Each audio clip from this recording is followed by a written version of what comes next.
Hello, everybody, and welcome to this special stream. We're going to do a design dash, and it's going to be a dash in the way we're going to take our time and do what we want and not really dash at all. But it's going to be the point is on this Black Friday is to not go out and go shopping and to be safe and warm in our houses and to make an adventure with you if you're here and watching. Kev, how's it going? Good, man. Great to be here. This is going to be fun. I've never done a live build an adventure, build a stream thing that we're doing. This is going to be a lot of fun. Yeah. I looking forward to doing it with you, man. And looking forward to hanging out with chat. Hello, Indeed. who is here so far? Stacy UK, we see you. Right? Oh, that's right. I was going to see who all is here. Let me head over to the mod view. I see Stacy. Hey, Stacy. Stacy, you get a big hug from us. Right? Thank you so much for joining us today. You're like our favorite person. Oh, I shouldn't say that. I shouldn't pick a favorite. You know, that's the dad no. Right? Your kid's sitting outside the door.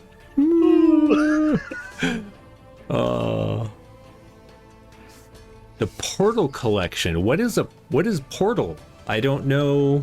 Is that like the game Portal, like the gun? You shoot stuff and the video game? Yeah, the cake is real and all that. I have yet to play that game. The Portal series. My video game. Yeah. Gotcha. Nice. Where? My brother likes it. I have a brother who's 20 years younger than me. Gotcha. And he used to play it quite a bit some years ago, but I don't know if he still does. But. Nice. Yeah, it was one of those things that like everyone was playing and I saw it and I was just like, that looks neat, and then I never got it. So for £5, that's a heck of a deal. Yeah, that's good. Can't beat that. Is that through a service that you got that, or how did you end up picking that up, Stacy? And while we're waiting for that, I'm just going to kind of give the overview of what we're doing here. So first of all, let me hide this because we don't need it quite yet. Hide it. And Miko is going to be joining us in about an hour. Yeah. Oh, on Nintendo Switch. That would be fun. Playing. I might have to look into that. Yeah. We have a Switch. Nice. Excuse me. It's funny how the brain works because I totally read Nintendo Switch, even though it was typed Ninto. I totally read it as Nintendo, so yeah, knew what you meant. Yeah, we were with you. We Right? were with you. We're right there with you. So today we're going to create an adventure, and it's going to be, because there are so many options that we could be creating for. We're going to do like a D&D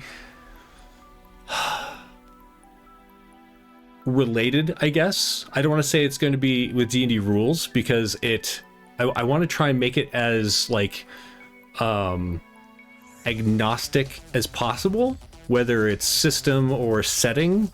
But I feel like we're going to have like a genre. So we're going to go with a D&D like fantasy genre just to make this first go around simplistic.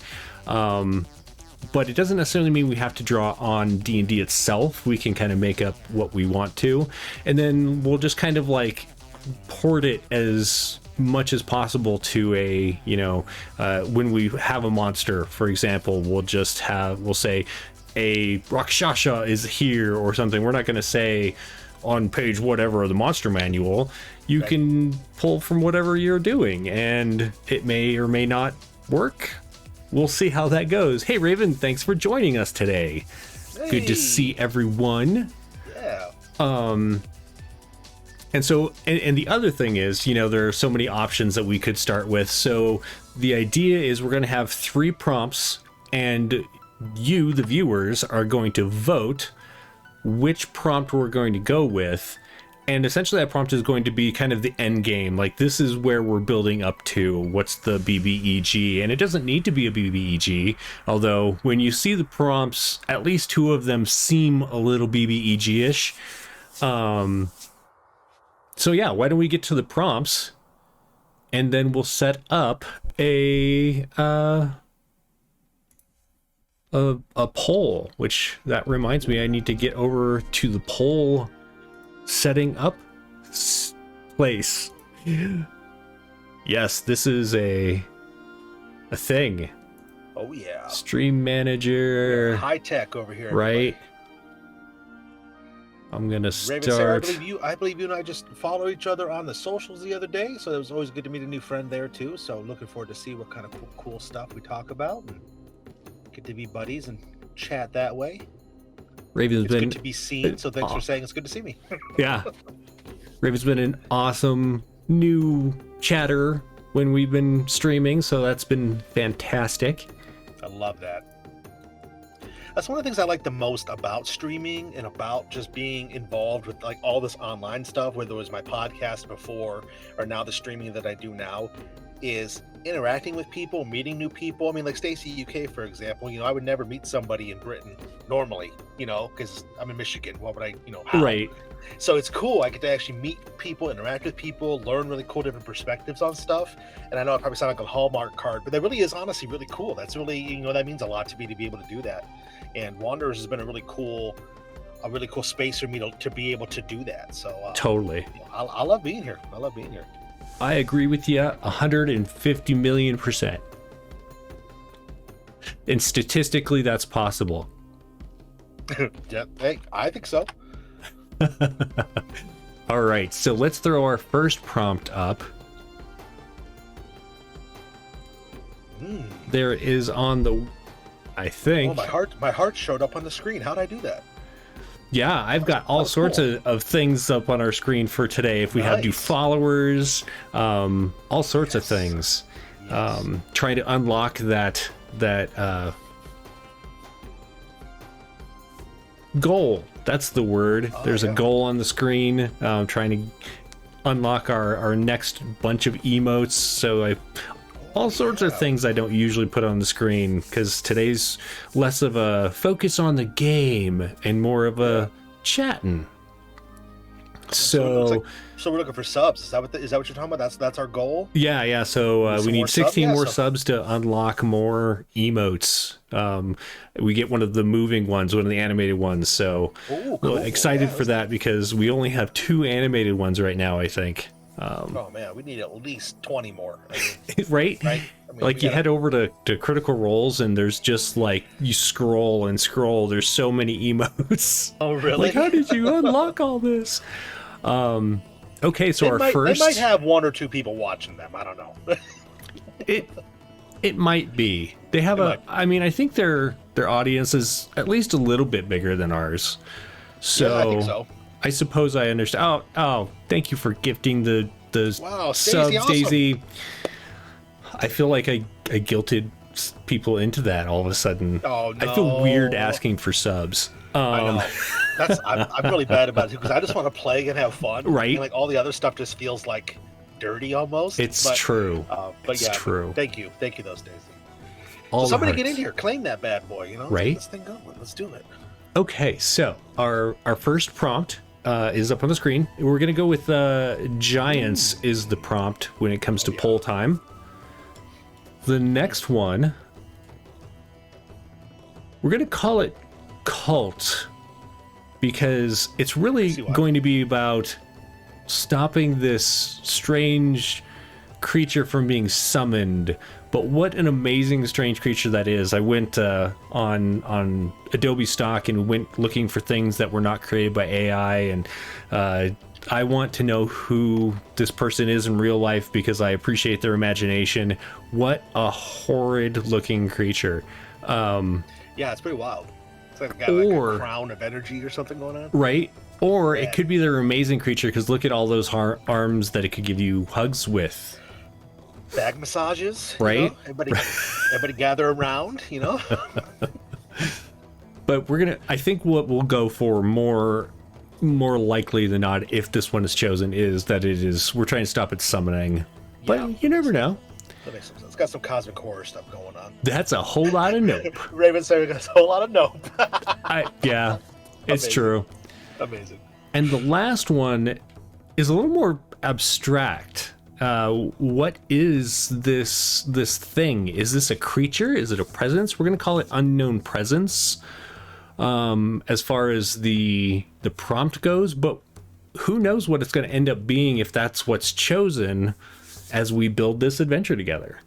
Mm-hmm. So our 3 options in the poll are giants, cult, let's call it cult summoning, and strange presence. And I'm going to start that poll right now. So you should see it up at the top of your chat.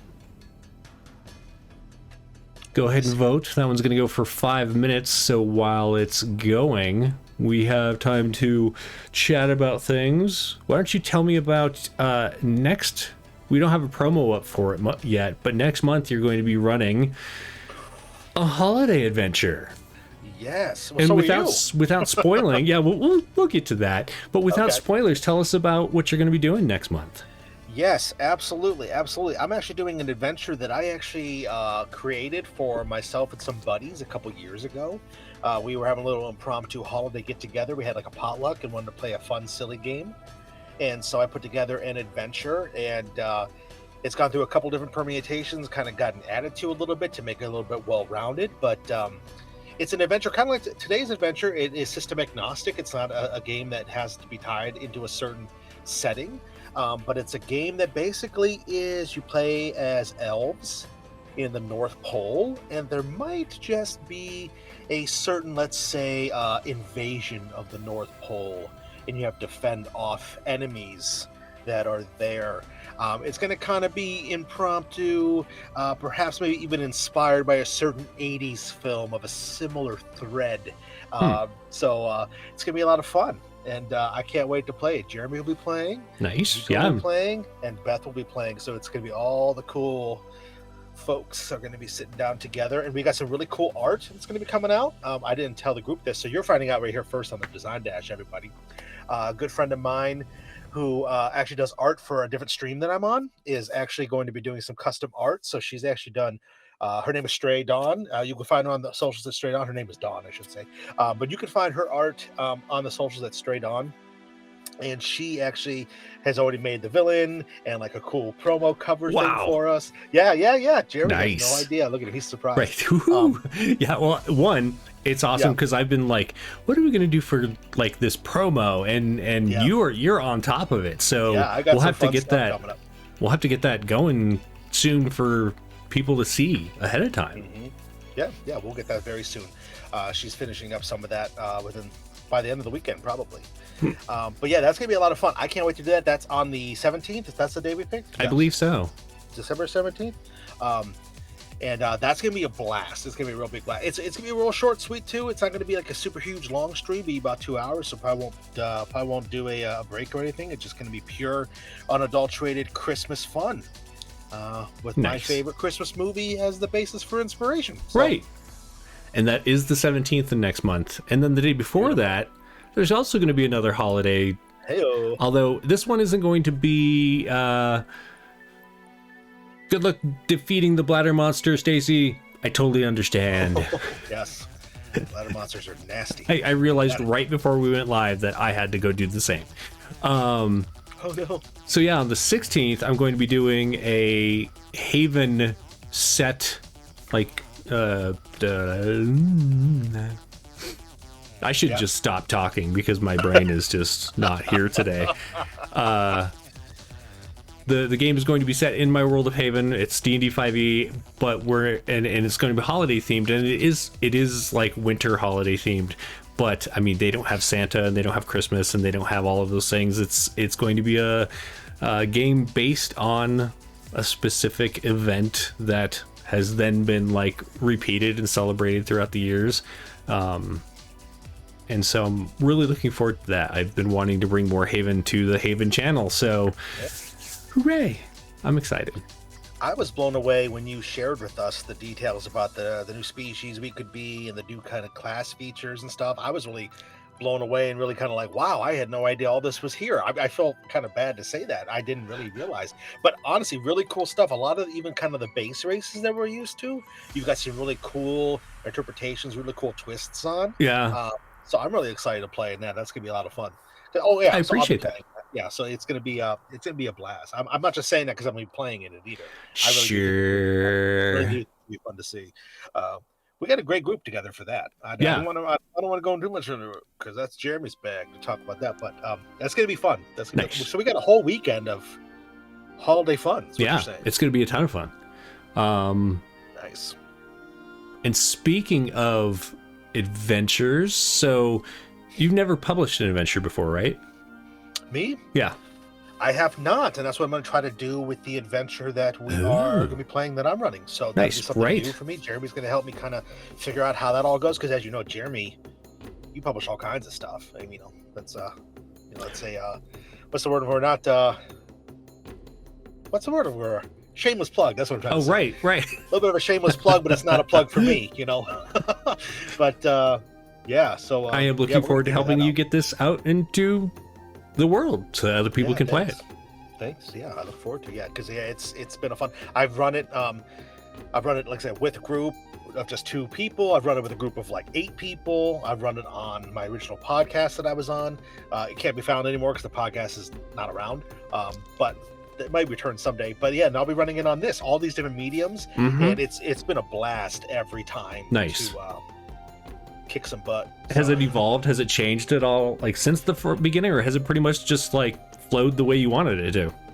Yeah, no, the basic concept and the basic box text, I guess you could say, has been relatively the same. But what I've discovered, and this happens with any game really, is, and this probably happened with like what we're gonna make today, in terms of like once you start playing with seeing stuff, is right, all the different things that your players do to completely surprise you. Right. The adventure that I'm going to be running, I've had it where the group is very like gung-ho, we're going to fight everything. I've had it where they want to sneak around, like we had and it's fun because it's more like it's rules light, and so you can do a lot more narrative stuff. So we've had characters like sneaking around like Solid Snake. We've had characters doing Home Alone antics. We've had characters doing all kinds of fun stuff. So nice. It's always cool to see that. So there's been other things like that added to flesh out the flavor of it, I guess you could say. So nice. Yeah, it's always fun. I'm excited to try it out, and we can talk about the system. It's based off of. It's based off a micro game. I'm gonna pull it out right here so I can tell you who actually created it, because you can actually get it on the internet. Michael Sullivan and Jeffrey Grant wrote a game called All Out of Bubblegum.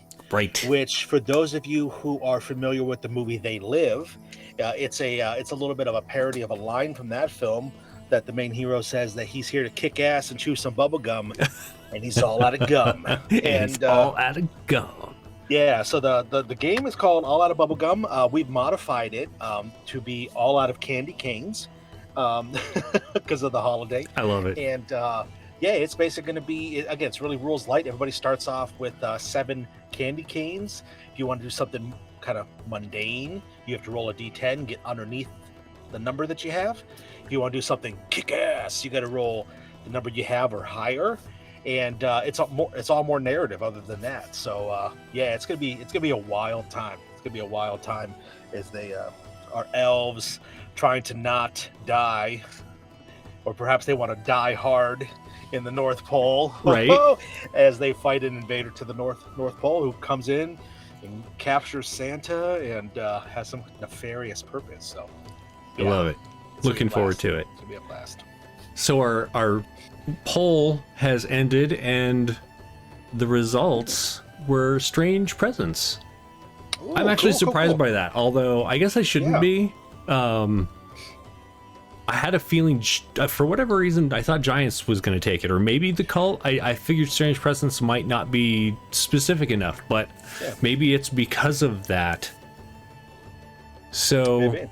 My money was on Giants too. I personally think this is the coolest picture that you put up. I don't want to say that beforehand. And it is really neat. But I love these embers moving around. But yeah, I thought for sure it'd be the Giants one, because that's a really evocative picture. Right. It's very dynamic, has a lot of action going on. But maybe also D&D people might be tired of Giants because it's been done. So let's I'm going to bring back up our document, and actually, if you want to, on our document, just make a note at the top that our theme is Strange Presence. And somewhere near the end of it, essentially this image will be part of an encounter.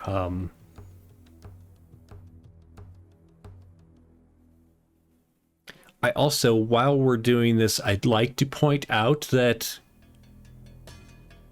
is a giant on the cover of Lore and Legends. It's funny that you bring that up, Raven, because I have a copy of it right here, and I was just about about a better to segue than that, Raven. I'm not gonna lie. Right? I should have moved these before. These books are so heavy. There's a dragon. There's a dragon on the cover of Lore and Legends. I think that was the original art for the 5th edition, the D&D Next, I believe. Right? Oh, no kidding. Might have been. I might be mistaken. Well, on that. this book would tell us If that's true. if I wanted to look inside of it. Yeah, Michael Whitwer, he's done it again with another great book, everybody. Yeah, Starter Set 2014. That's what I'm thinking, Raven. That's Nice. exactly what I'm thinking. So, You're right. It's right there. Yep. Extra Life is still going on. And even though today isn't like an Extra Life specific stream, we are going to do some giveaways for anyone who wants to. I have to type on the right thing. There we go. Anyone who wants to donate, for every $5 that you donate, you're gonna enter in one time. So like if you donate $10, you get 2 entries. $5 or $25, you get 5 entries to win one of 3 books that Mike Whitwer has donated. Let's go through those. The first is Vivian Van Tassel and the Secret of Midnight Lake. Is that right? Yep, Midnight Lake. Which I read this. I want to read that. Right? Here it is. Huzzah! The next is the new cookbook for D&D, Flavors of the Multiverse. And the last, as just shown, is Lore and Legends, the art of 5th edition D&D. Love it. So it is a cool book, and I have this great appreciation for 5th edition art.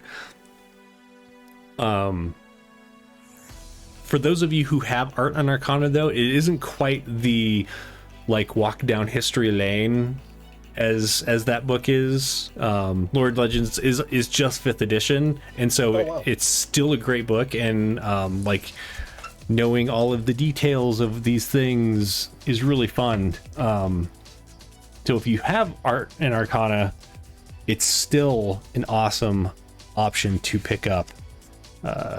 It also has the D&D Next art in it, so like all of the playtesting things, Ghosts at Dragonspear Castle, all that stuff is also in here. It's fantastic. Anyway.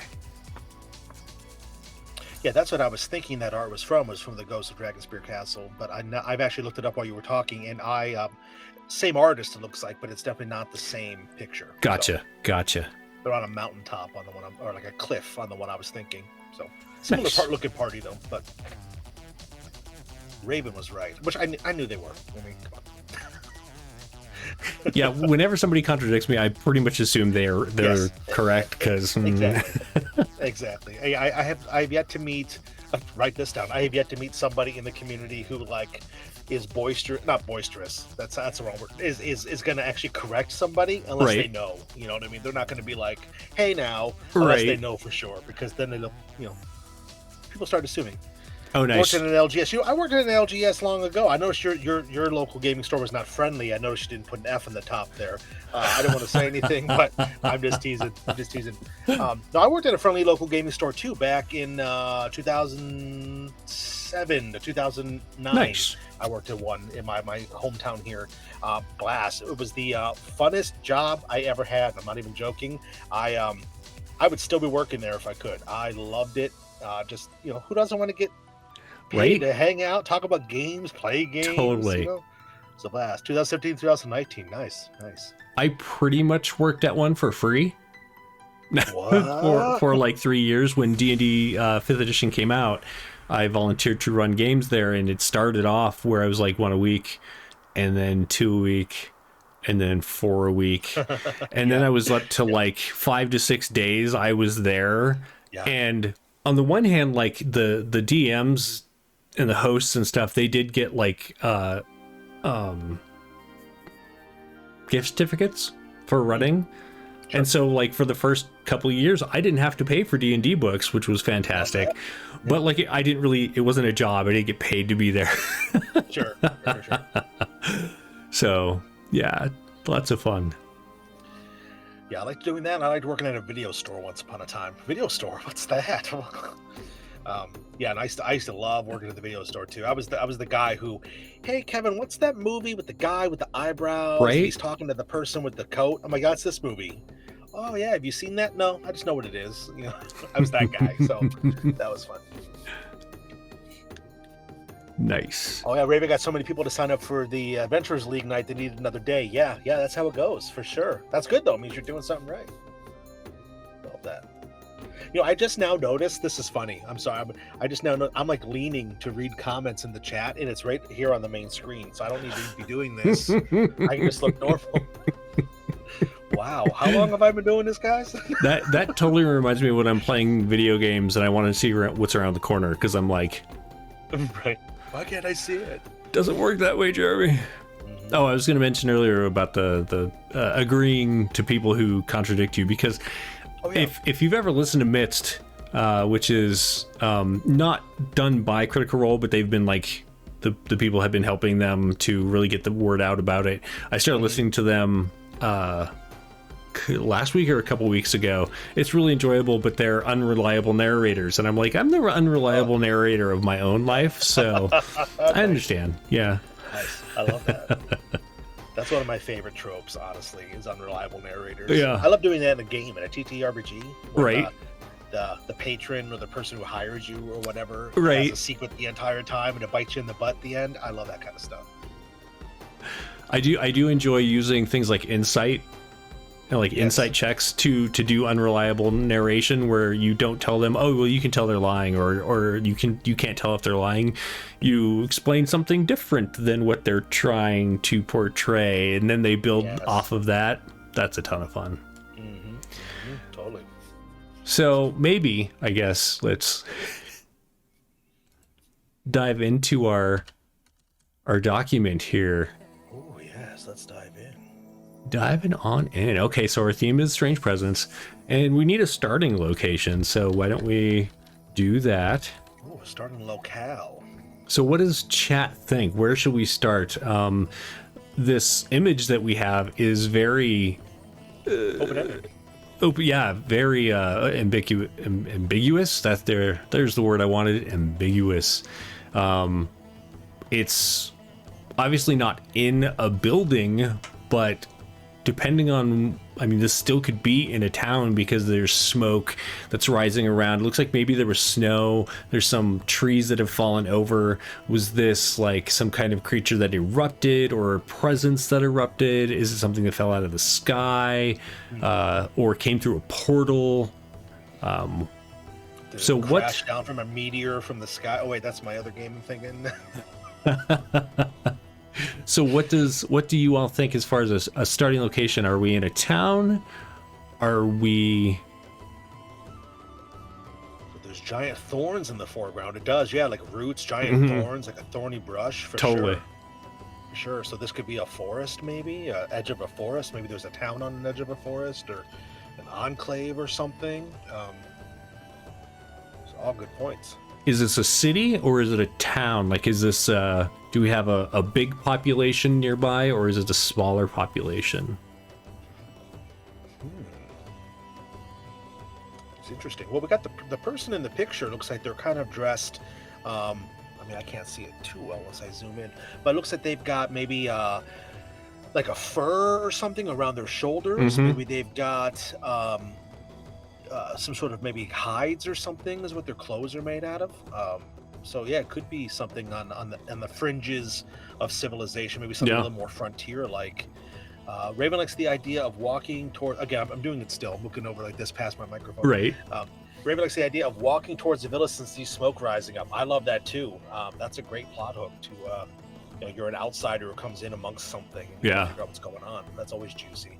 And like I was totally thinking when I grabbed this, I was imagining this was an adventurer, like this is one of the adventurers essentially near the end that would see this, but this could be somebody from a local maybe like nomadic tribe, or like some kind of smaller like barbarian tribe in like a D&D world. Hello, Glassjaws. Welcome. Glad to see you here. Just in time for our incoming ad break. Oh, you got 3 minutes. You're good. It could be a hunting party that sees it. Totally. And like, I initially thought that we would work up to this, but maybe this is like the best kind of like starting point, where especially if this is something that fell out of the sky, then that's a terrible ending. Like, why did it fall out of the sky? Why are you standing there? But if this is an unknown entity or presence or something, or series of presences, because like looking at the image, like if this thing crashed and then all of these little things floating off are like separate entities or little seeds or something that are going off, that's also a great plot hook. Yeah, I immediately thought like Will-o'-the-Wisps, like some sort of like right anti-Will-o'-the-Wisps, like instead of the Will-o'-the-Wisps, like little forest protectory kind of things. Maybe this is something that are destroying, something that are moving about, or they could just be embers. Something's been blown up and they're floating around. And maybe they're not even destroying. Maybe they're everything is perspective, right? So if these little embers are floating off and they embed themselves in trees or the ground or whatever, they hit other bushes and it starts like changing them. I don't know if anyone has seen Color Out of Space with Nick Cage. I know Cozy has. It's a yeah, that's fair. Cozy, where are you to support this? If it's if it's something from space that has crashed and essentially it's like trying to grow, and it's taking over the things that are around it, and it not quite like a virus, but like almost a foreign alien plant life or fungus or something like that. And so it's like starting to spread, and essentially you have to stop it if you want life on your planet to continue being the way you expect it to be. Nice. I love it. Really good ideas. So what do you think? What do you think, chat crew? We got any of these are popping out the most? What do we like? What do we think is calling to us? Yeah. Call of Cthulhuing to us. Oh boy. We were talking about Call of Cthulhu before we got on the air. I played in Call of Cthulhu just recently, and man, it was a blast. I love that system. That's a great game. Yeah. I don't have I don't have a copy of it, but it's on my list to get. It's a little pricey. I don't want to be that guy. It's true. It's hard to swallow that pill to get the stuff you need to play is like almost $200. It's like City of Mist. I love that game, but to get it, it's like, oh my gosh, you gotta Twitch chat for Cthulhu. Yeah, it is a fun game. I don't have the I'm pretty sure there's one that because most of it is like set in semi-modern times, like early 1900s through modern era. But I'm pretty sure there's a book that you can get that essentially is rules for playing it in like medieval times. So it's not really fantasy, but this I could absolutely see this image being used in a situation like that, where you have a maybe this is a no magic world or a low magic world like Call of Cthulhu is, and it is again, I don't want to lay too many rules down that say that it is one thing or another just so that you can use it wherever, but welcome, Cozy. You got the ads just as you joined. That sounds about right. You're talking about Cthulhu Dark Ages, looks like. Is that what it's called? Yeah, Cthulhu Dark Ages. Nice, although, thank you. I don't know, maybe there's a newer one, because that looks like that's from previous edition. Yeah, I don't think there is a 7th edition one yet, but I could be wrong. Yeah. One thing I do have that I've been wanting to run, maybe I'll do it on the channel, is oh crap, I can't think of what it's called. Horror on the Orient Express. Oh yeah. Which is a huge campaign book. Very, yes, we've spoke Cozy into existence. I love it. And, Talk about a strange summoning. No. Right? Strange presence. It's Cozy Bean. No, Cozy is a blast. Mask of the Red Death, yes. Nice. I was thinking nice. Masks of Nyarlathotep, which is a really big, huge one of those big Uber Call Right. of Cthulhu ones too. Yeah. It takes you like 2 years to play if you play the whole thing, Yeah. kind of thing.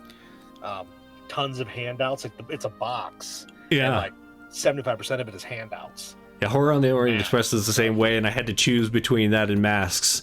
And I was just like, everyone's getting Masks, so I'm going to get the train one. Nice. All right.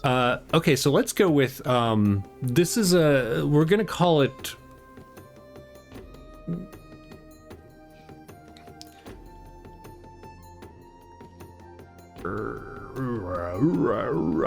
I can't think of the word. Not So urban. Rural. Rural, thank you. Rural. Near a small settlement. And the characters are heading towards the settlement, whether it's a town or just a grouping of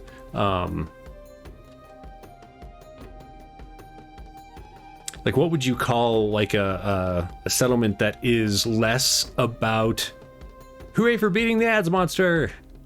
A settlement that isn't like a town. It's like, we'll go with town. A town, a hamlet, a thorpe, where's our synonym? Where's our thesaurus? Right? Just realized this is not updating. Oh, it is updating, but it was behind the picture. Oh. Characters are heading toward we'll call it a village. Village. And see smoke. Always a good one. This is an option for township.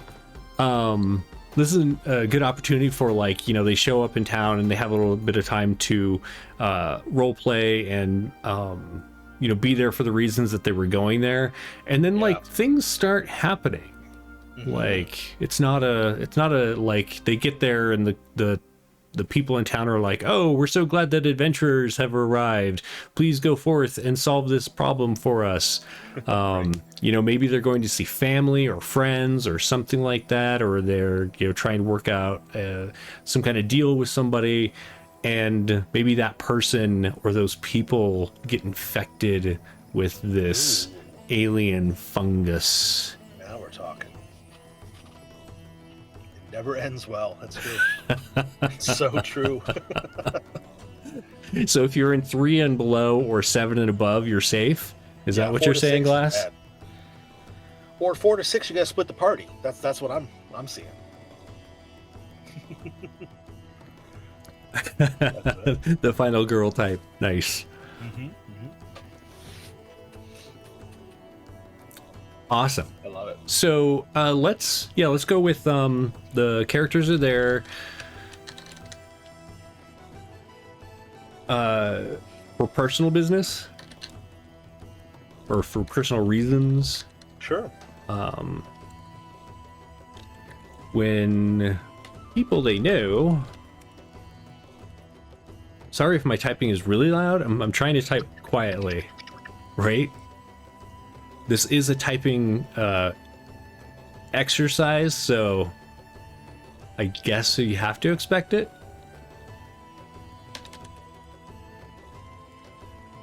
Glassjaws, I feel like we are in the same boat with what our role would be in the Survivor movie story here. This reminds me of our Shiver game we played on Halloween. That was a blast. Cozy was in that, actually. That was a lot of fun. Good times for sure. Oh, yeah. Strange disease. So, like, do they arrive and there's already somebody there who has the disease, and that's how they see it firsthand? Or... Well, so if I'm thinking that if they show up and as they're heading they see the smoke, maybe they aren't this person. I'm gonna bring that back up, but this person that's standing here, maybe that's not them. Maybe this is a pre their arrival, or like during their arrival. And if they go and investigate, there's like some embers laying in this pit of like dirt and snow. The steam's coming off of it. And so, you don't have to steer them away from investigating, but the spores, we'll call them spores for now, have already spread. All of these bits of light that are going off, those are the spores, and they've already drifted off and begun infecting things elsewhere. Yes. And maybe that person is a ranger. That person right there is some kind of like town guard or ranger, and there's Miko. Welcome, Miko.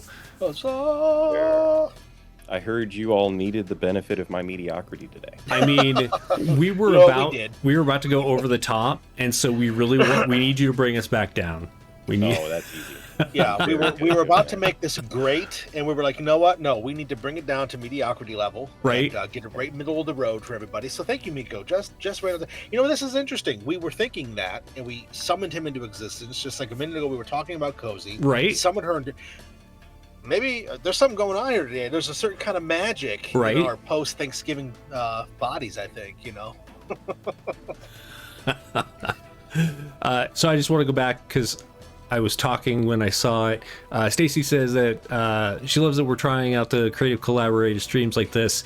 It's useful to her as someone new to the hobby, and thanks for entertaining her and creating this supportive community. Thankful for finding us. We are so thankful for you joining us. It is an awesome time every time you were here, all of you. So thank you so much. Yeah.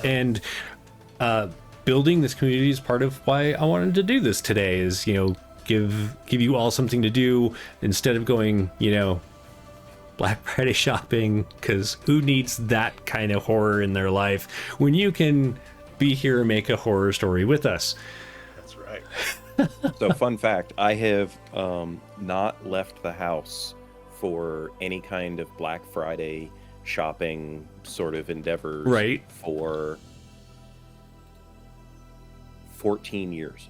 Wow. I had a policy at one time that I wouldn't leave the house at all on Black Friday. And thankfully in recent years that has evolved to now it's just I'm not going to go anywhere for shopping. That's fair. Like I'll go and get some food, some takeout or something like that. Mm-hmm. But I'm in my pajamas right now. Yeah, and I hear you.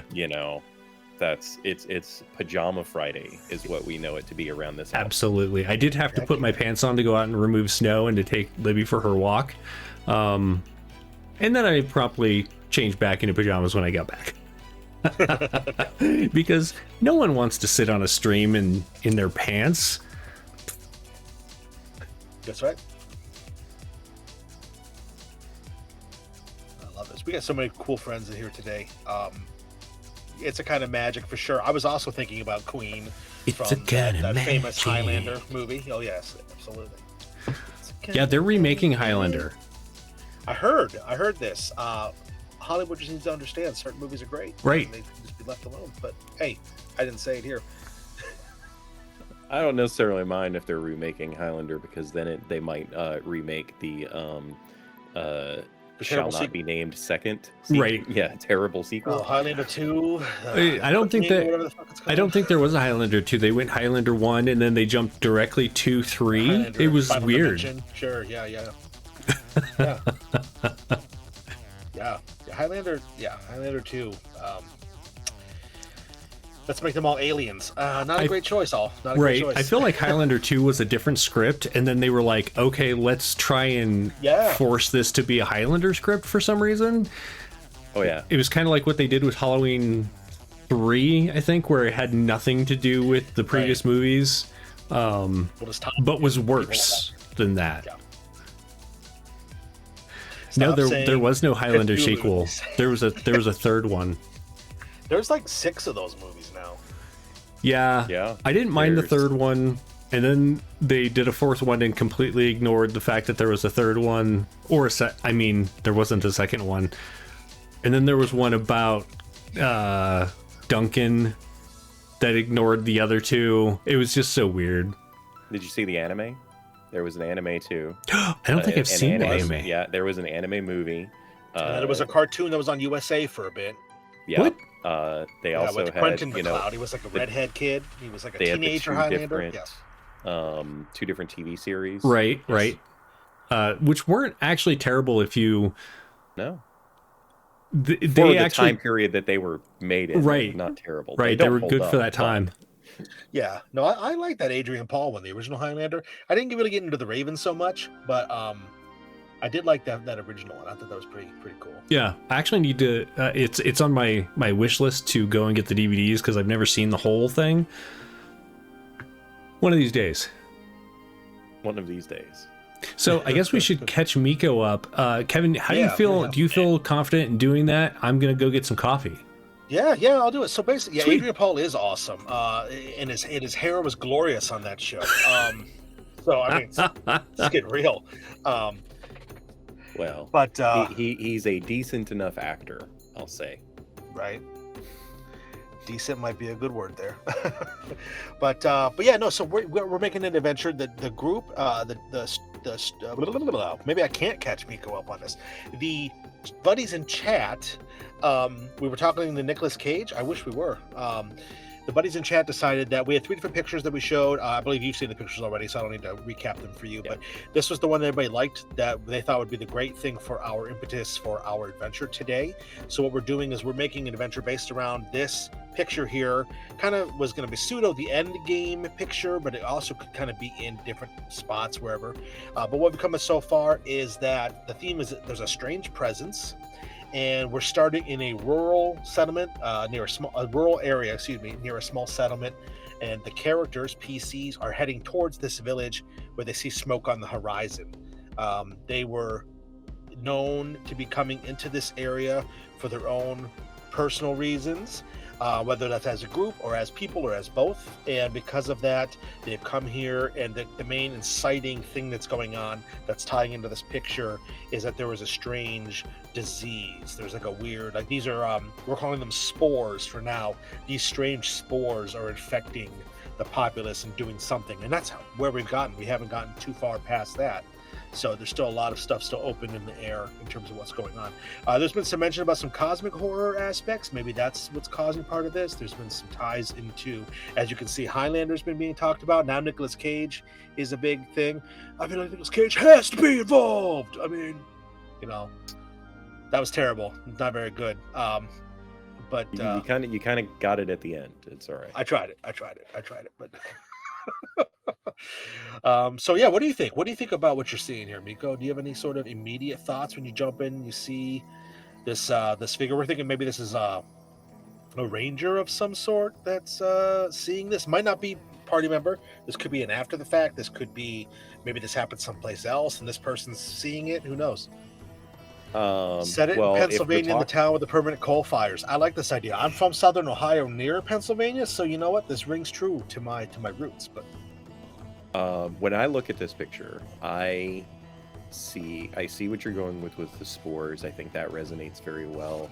I think that this is the big bad evil guy who was innocent as he discovered this, and has been infected by it.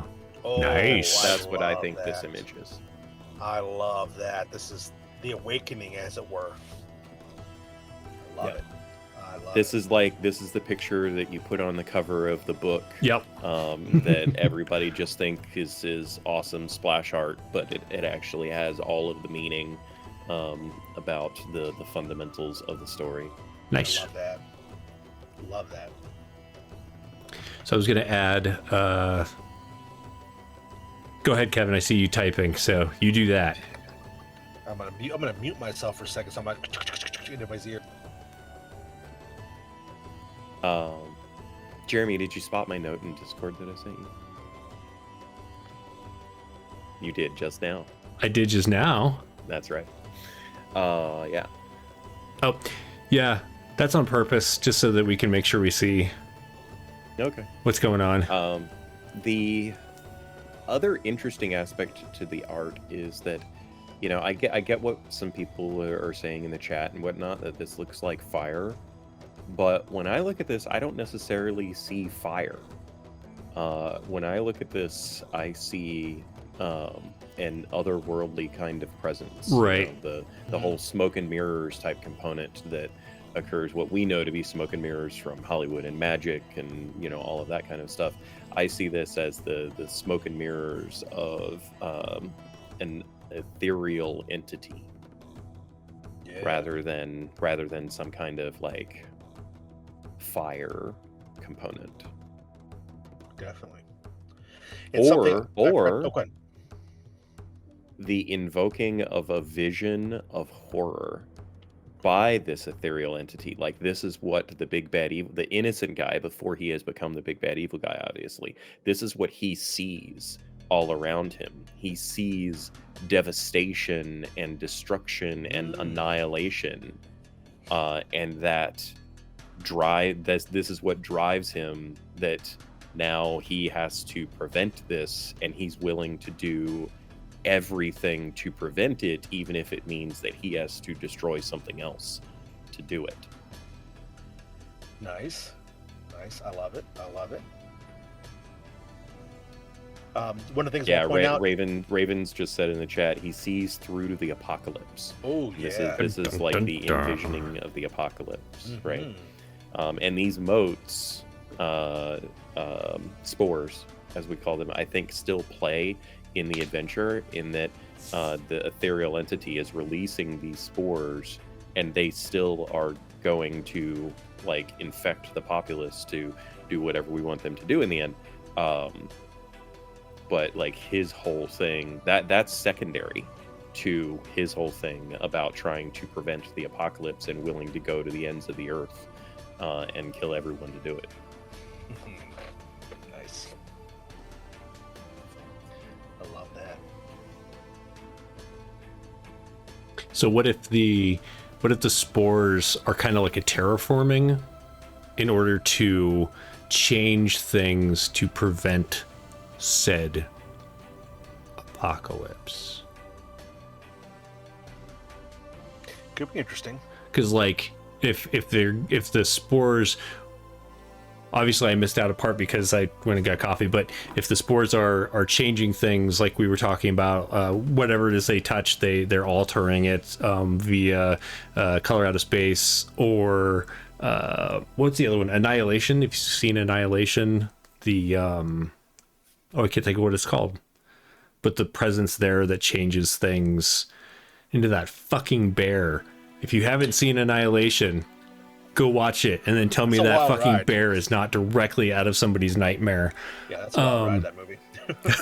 Oh, wait, hang on. We've got a pupper treat, which means I need to turn on Libby Cam. Ooh. Oh, it's Libby Cam. She's all tucked in because it's freaking cold here. But she'll get up for a treat, I'm sure. Oh, she does look very cozy. Oh, hello. What have we here? Come here. You gotta get up for this so they can see you. Yeah. See? She's like, do I Good have job. Spin. All the way around. Other way. Good job. There you go. Yeah, you gotta work for it. Go. Yeah, you gotta work for it. I'll cover you back up in a sec. So sweet. Last time I had a mascot here. Right, I had a light on her last time, so it looked better, but hey, it is what it is. All right, so I'm going to, unless you need, actually, you know what, I'm just going to drop it down and leave the image on the page for now. Drop it down. And I see we almost missed it here in the chat. Stacy was asking, what if these motes, what if these spores are sentient somehow? What if they have a control to this? Like they're choosing things maybe to be changed, or they have a pattern, they have a plan, as it were. They're trying to maybe make choices into what's affected or not. Well, yeah, we could even also extend this a little bit in that the spores could be a manifestation of, we're not getting too much into the philosophies of the deities of the world that we're doing this in, but the spores could be a manifestation of like the goddess of nature, or Gaia, or whatever type of theme that we want to fight this ethereal entity. And to, like, the ethereal entity has these machinations to cause this apocalypse, and he's actually using this innocent person that is turned into the big bad evil guy to do that.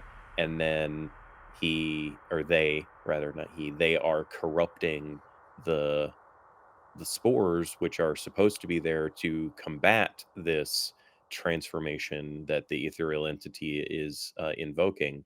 And the ethereal entity is using said spores, or at least some portion of them, to corrupt, possess, poison, disease, whatever living creatures. So then we've got two scenarios that are dichotomous that both involve the spores, where some of the spores are doing good and some of the spores are doing bad.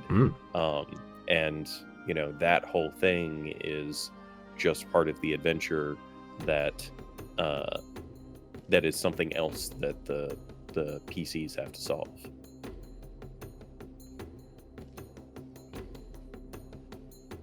I don't know if that makes it too complicated. No, I like it. I do like it. Are you a good spore or a bad spore? Which spores can you trust? Glassjaw's asks.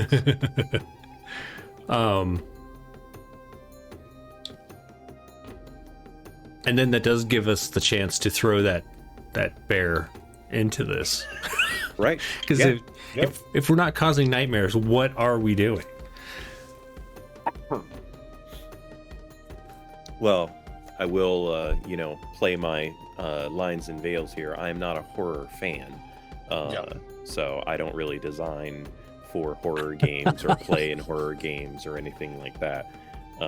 So I'm gonna be the dissenting voice of less horrific themes here. I think. Yeah, it doesn't have to be horror, that's for sure. I would just say the things that are being changed not for the good should be, they don't have to be horrific, but they should be off-putting.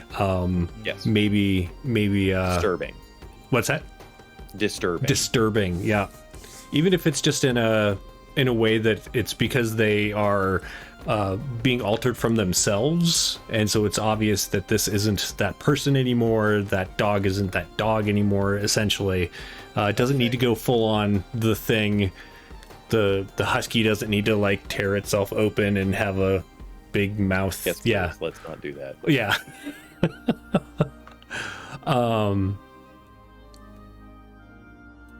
Cocaine Spore Bear. I think that needs to be a new movie. It's the sequel. It's actually like the strange bastard child of Annihilation and Cocaine Bear. Right. In this, when the cocaine is actually growing off of the bear's back and leaving a wake of cocaine dust that gets everyone else high too. Yes, just spores everywhere. So feel Cocaine free. shark. Oh my.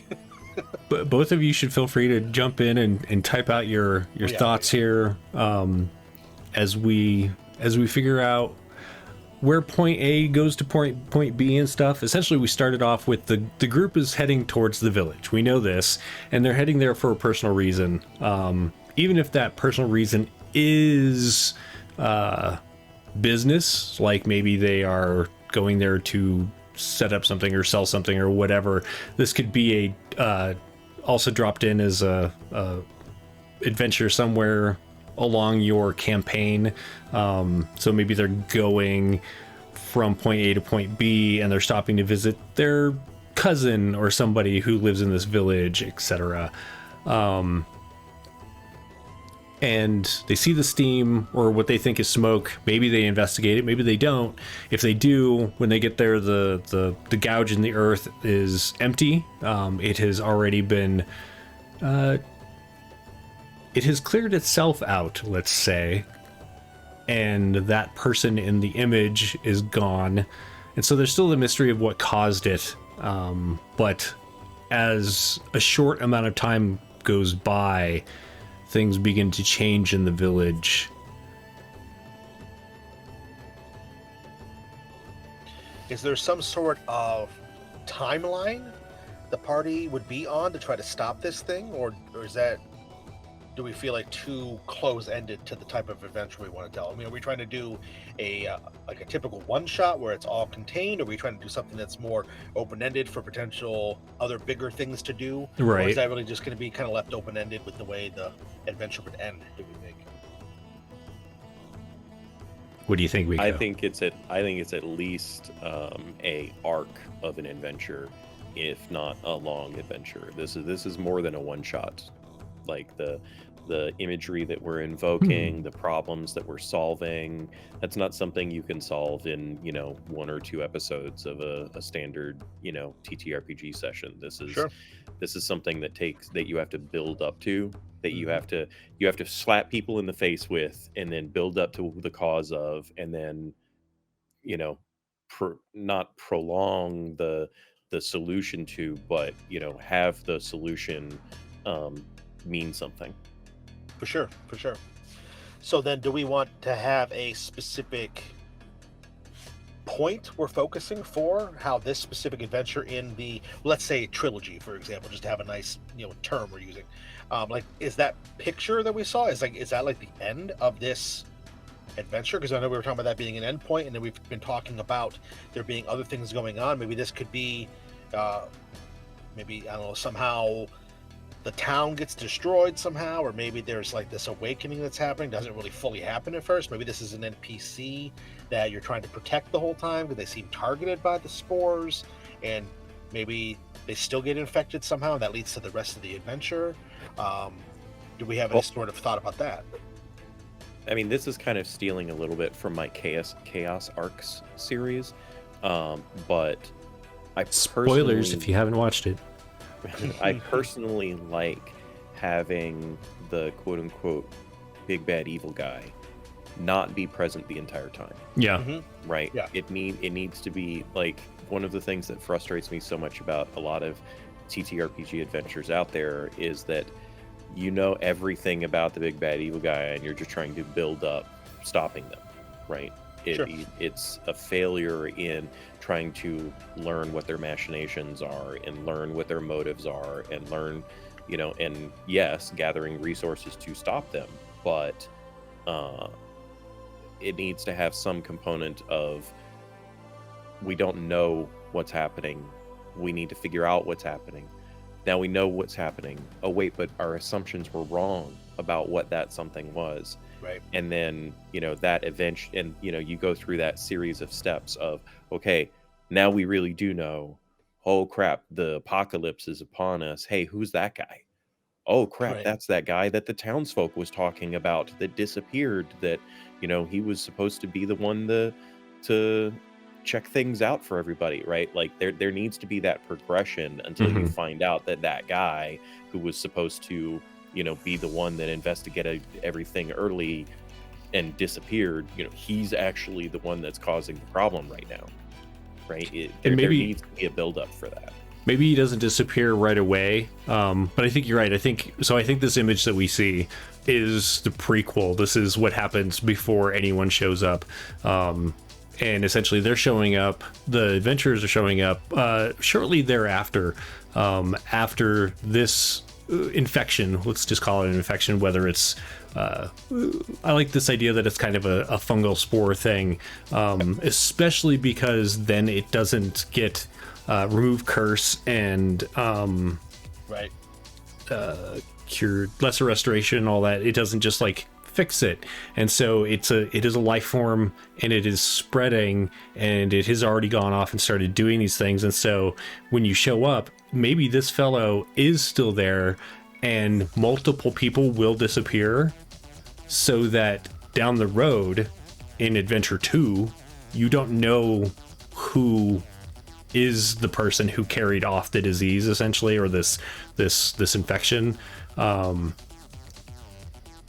and there's like multiple possibilities, and then that way, or it's a a cocaine bear that carried it off to somewhere else. But I do like Glass was talking about how part one essentially would be local. It's you trying to save these people, and then let's just guess, or let's just say that you can at least save some of them, and that they don't know initially. At the end of this adventure, they don't know that it has spread because these other people who have disappeared have taken it elsewhere. What do you all think of that? Yeah, I think that's great. Okay. Yeah, I was Sorry, I'm a little distracted. I My kiddo is over here trying to get my attention. Hey, No worries. kiddo. Hello, kiddo.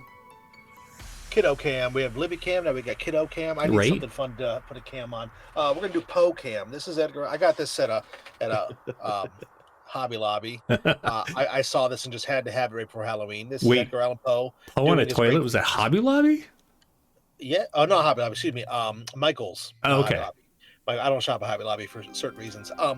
This is yeah, Grab this Poe over. taking a poo, and he's doing his best thinking, like we all do, on the toilet. Right?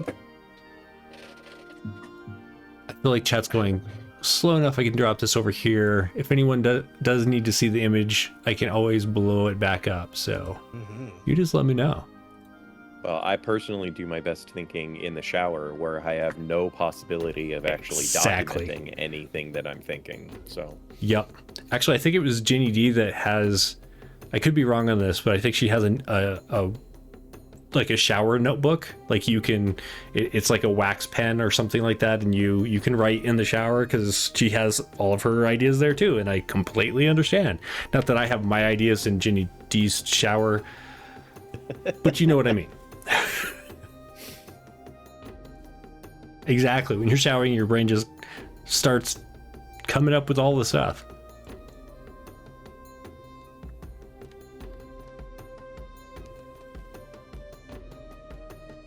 all right. So, I'm assuming I Yeah. came into this late, but based on where we're at now, I feel like we're still in the brainstorming phase of all of this, right? Well, so I think we might be at the or nearing the end of that at least, because we don't need answers specifically to how does this end as far as this arc. What we need is how does this first part end. So we're going from A to B in this adventure, and then in the future maybe we can all come together and do this again and build out part two and etc. But I'm thinking that for this we should save the village. That should be our goal today, is how do we get from arriving at the village becoming infected by these spores, to the point that I think one realized that it's a thing, and they're saving the village, and maybe there are hints that there are two different kinds of spores, but I don't think that should be revealed quite yet. What do you think? That to me seems like there being more than one spores would be the end of the second part thing, I guess you could say. Yeah, or at least somewhere in there. Yeah, you feel like you're only trying to stop the spores. That's the only thing you can do. And then along the way, you discover, oh, there's something else we can do. And maybe you try to, work with the spore. This is like the idea of like, to put it in a different kind of layman's terms. This would be like you're trying to stop, say, the Empire, and you find out, oh, there's a mole who's been feeding us information. Now Right. they're going to help us. Now we have a one-up, kind of thing. And That's how I maybe- see it. Maybe it's that there are multiple people disappearing because the different spores have infected different people, and therefore, like, we'll call them the good spores and the bad spores for now. The good spores that haven't been altered by this person are also trying to spread, but not in a taking you over, changing you kind of way. But maybe when they are in the investigation part of this, they are seeing signs of both, and they're going to think probably that they might have different effects, but not. So there'll be a hint that there are these separations. Yeah, more of The a good spores symbiotic could relationship. inoculate. Absolutely. What's that? The good spores could inoculate people. Right. Oh, yeah. Yeah, like this symbiotic where it's they're inoculating them and maybe giving them some kind of boon in exchange for essentially like spreading. So these people that have left their village to spread the good spores are doing so at the behest of these spores, but not because they're being forced to. More of a quid pro quo. Clarice.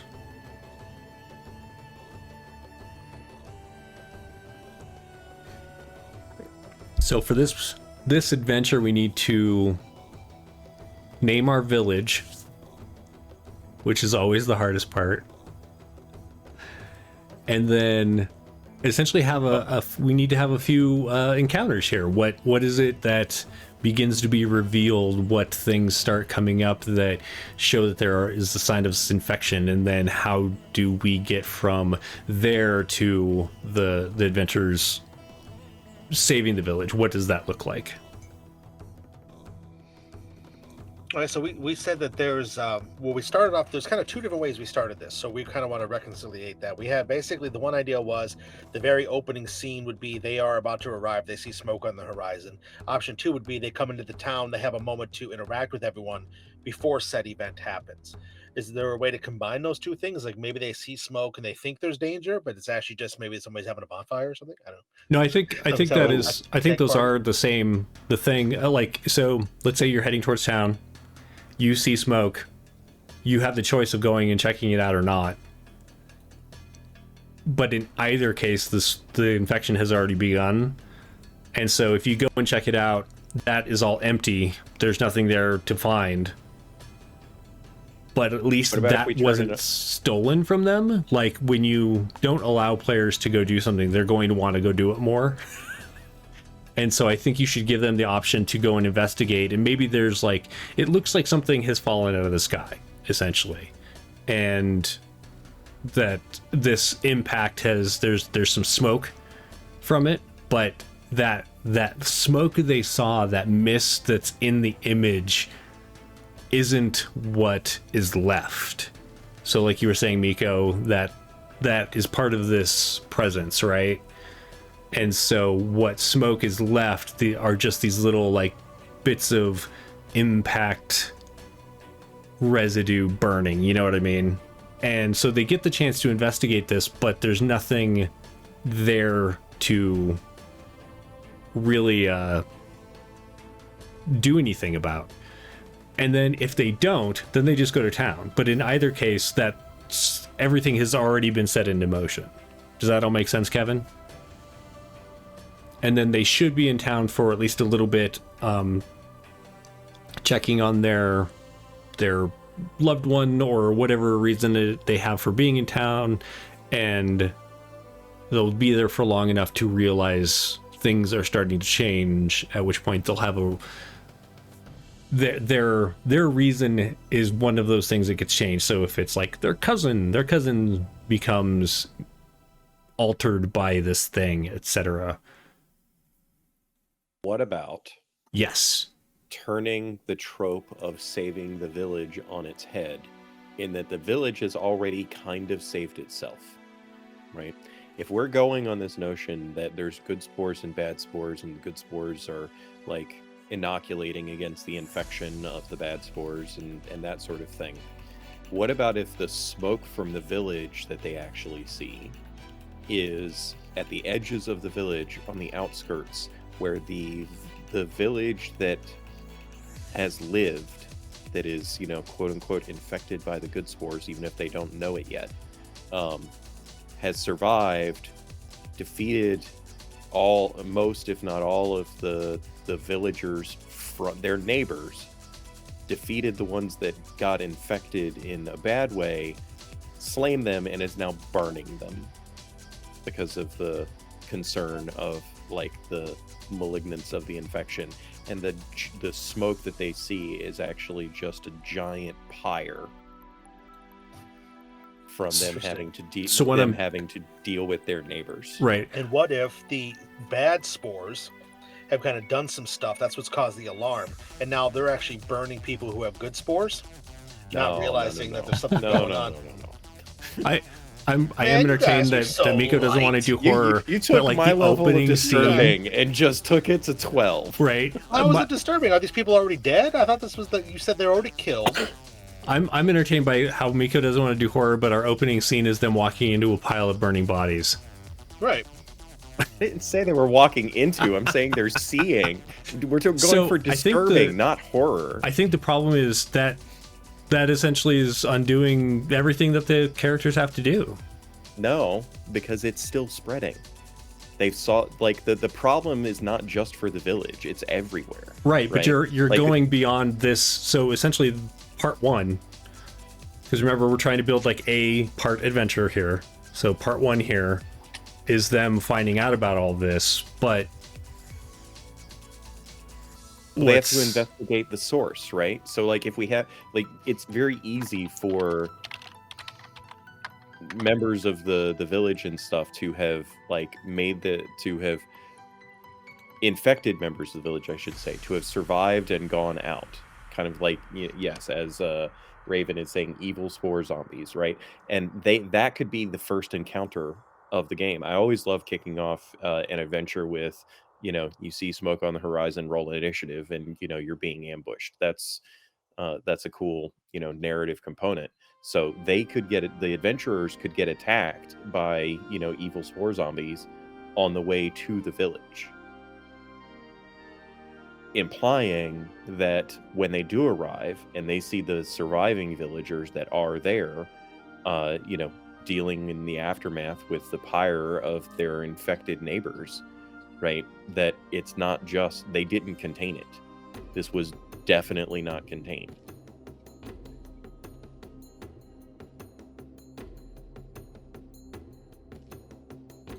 Yeah. So the question exactly is what Glassjaw's just said. Glassjaw's is saying is who's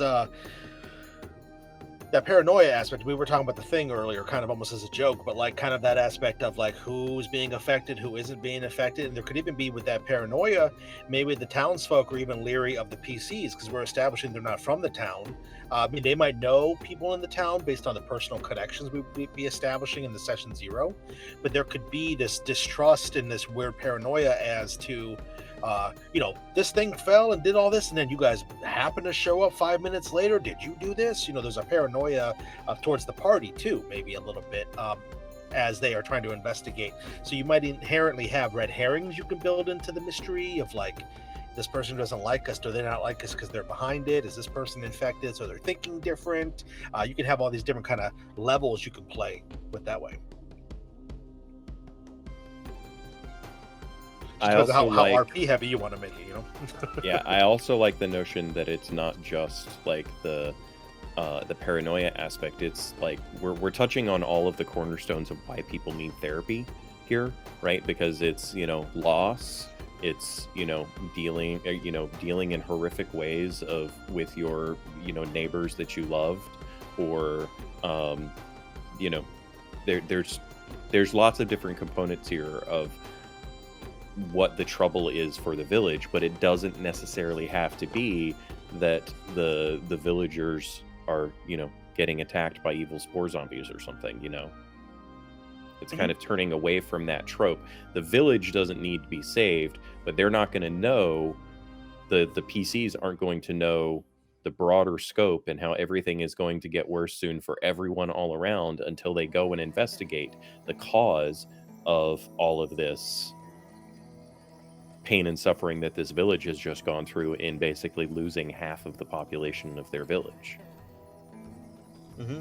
Sure, yeah. All these sound like really good, like motivational things. The only concern I would have about this would be, what if, and I like all this stuff because I like the juicy RP stuff too, but what if you have a situation where you have a group who doesn't want to RP in a situation? Is there a way to boil down all of these things into like a single scene, as it were, a single encounter? Like maybe there's a town hall meeting, or maybe there's like all the survivors are going to meet in here, or maybe even the PCs instigate that. Maybe they're like, hey, let's all get together, find out what's going on. That way you can kind of get all that expository stuff laid out in a certain way. I mean, it depends on the group, I mean, you could always have this information disseminated through different types of encounters, different types of interactions. I mean, I've played in groups that want to go from door to door to door and talk to every single person, find out what they knew. And I've played in groups that want to show up and, okay, yeah, now we know the problem, and now let's go fight something to fix the problem. So, yeah, all these are really cool. Do we think that would be one of the encounters, though? Would be maybe a way to get everything kind of put into one spot, I guess you could say? I mean, are we thinking too big in terms of the role play aspect here? We've already established that there is a personal connection for at least one of the party members, right? A cousin or sister or sibling, whatever, present. So that individual maybe what is not a high, authoritative person in the village, and they want to gather everybody around, but everybody's too freaking paranoid, and so they elicit the help of the PCs to actually make that happen, right? Sure. That the mayor is dead now, so nobody's really wanting to step up and do anything. So we've had our first, if we have an ambush encounter in the beginning, on the way to the village, the second encounter could be a social encounter in trying to convince everyone to gather up and discuss everything that has happened, to basically fill the player characters in on the problem.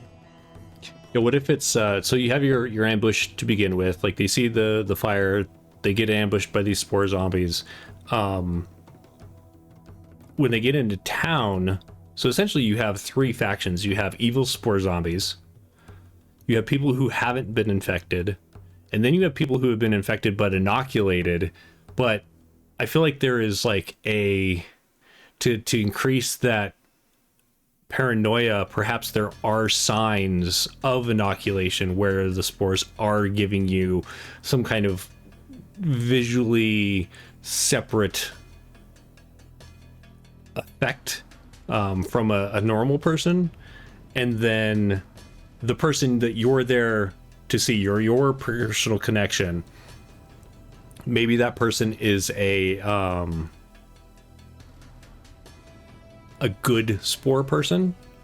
They've been infected, and so there's this paranoia, and the people that have been infected that are the good spore people are also being viewed as potential dangers, and so your social encounter is stopping them from burning the good spore people. Like the people who haven't been infected in either case are freaking out. They're trying to stop all of this.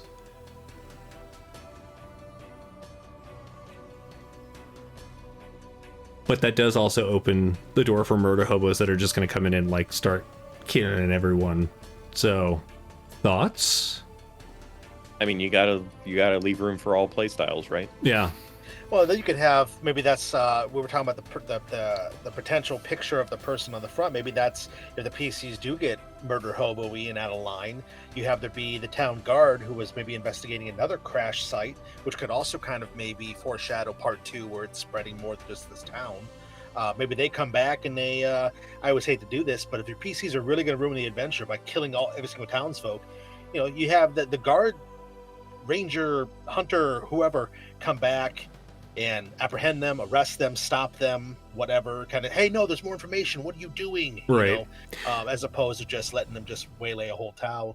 Like, I would hope that their personal connection, so essentially they're showing up and their personal connection is they're the ones who were infected, and so hopefully that stops them from being murder hobo-y, but you never know. Well, but yeah, we could definitely have, what's that? At least to some degree. Like, there's probably anytime you're in any kind of situation like that, some number of villagers are going to die. Right. But I do like the, going from the battle to a social encounter of essentially trying to balance out what's going on.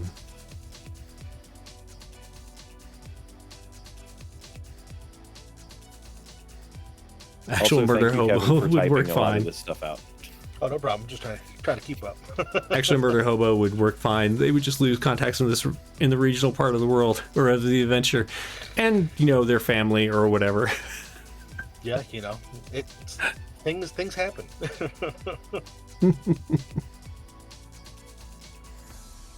Okay, so let's start thinking in terms of, because I feel like we might be getting lost in the weeds a little bit. Let's start thinking in terms of the encounters, right? First encounter, open it up, ambush from infected people. Yep. Right. Second encounter, social encounter in the village to potentially learn more. That potentially devolves if everybody is murder hobo into a non-social encounter, but that's fine. Whatever.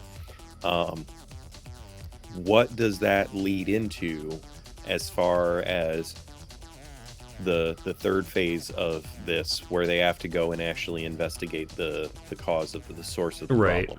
And I think there's is that where we have like the infected animals type of scenario? I think you go from combat to social to investigation. So in town, you'd have some investigation where there's no one good source of information. There's like several stories, rumors that are not necessarily contradicting, but they kind of need to gain a few of the pieces in order to figure out where to go investigate from there.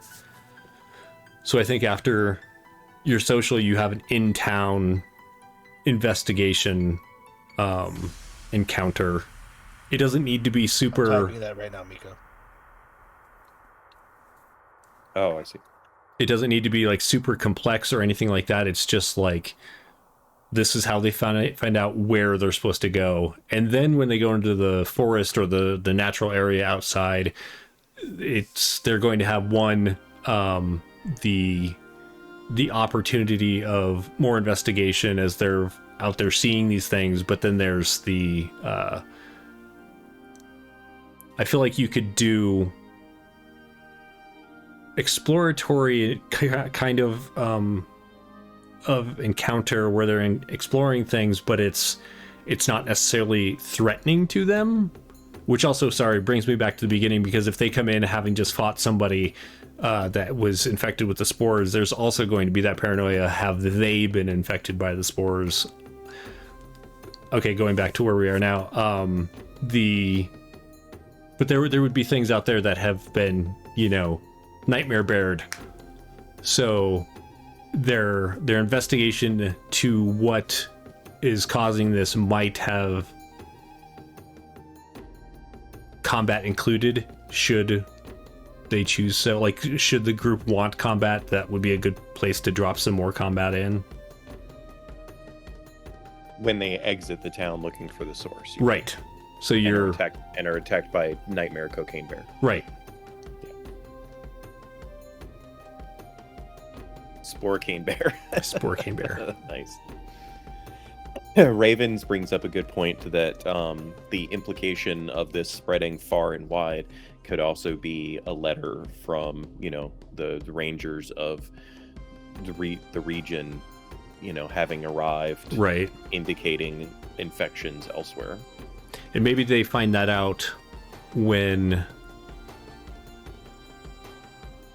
Maybe that's the end of this adventure. So essentially they go out and they take care of things and they think they've stopped it, and then the mail guy shows up and is like, hey... The Pony Express rides up and, hey! So we've got these weird things going on in our village, and that's at the point where you realize that somebody who has disappeared has been infected, and it leads us on into episode 2. Yeah. Or adventure 2. So the question then becomes, how does the fourth encounter quote unquote solve the problem regionally? Like, what is it that makes the adventurers think, oh yeah, we fixed it, before they come back to town, and then there's the I have a message for you moment. Right. My thought was originally, instead of it being the Spore Cane Bear, which I think we have to include because of how much it's resonated with chat. My initial thought was, and maybe this can be tied into the Spore Cane Bear, maybe this is why it's a Spore Cane Bear, my initial thought was there's spores, right? So maybe it's some sort of alien plant or some sort of alien creature, and that's what the initial fight would be. It would be, the clues would lead the PCs, especially with the NPCs, the townsfolk, with their reports. It would make it seem like it's all caused by this one thing showed up and this one thing's infected everybody and this one thing is causing the problem. PCs think, oh, we're gonna go kill this one thing, right? And then it's done, it's over with. They go, that's the final encounter. They kill the spore cane bear, which is basically like a huge giant, we'll say like a dire bear with like fungus and like vines and all kinds of weirdness going, and they kill it, and it seems to be that the spores kind of shrivel on the vine as right. And maybe it looks like it's and then to come back and oh no, we're not done, kind of thing. And building off of that, maybe there's something to the bear that makes it seem like so maybe the bear actually like has a piece of whatever it is that landed like in it, like that's why it's the most mutated.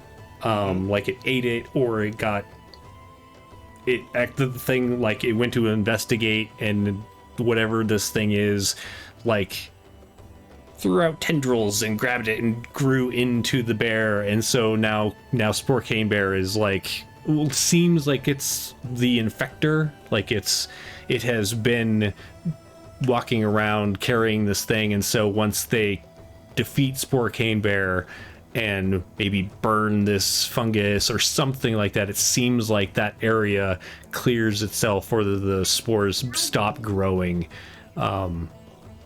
Just like a very plain, obvious MacGuffin, but it's not the MacGuffin. Right. Yep. Also, completely side tangent. My wife is on her way to work right now, and she just texted me saying that the Starbucks that she stops at every time she goes to work has apparently discontinued hazelnut syrup. What the hell? I thought you were going to say, on a related tangent, my wife saw a spore cane bear on the way to work. No hazelnut, rookie move. Hate to see it. Just how I go 2 blocks down the street, where there's another one. Yeah. Thanks, Glass Jaws. That's very astute. Spore cane bear being a shapeshifted druid is such a fun such a fun thing. Yeah.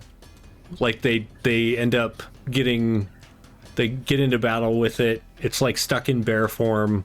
Once it drops out of bear form, the actual battle begins, as it can once again like cast spells and shit, but it's all mutated by, because I do love 2-part battles. Oh, yeah. Yes.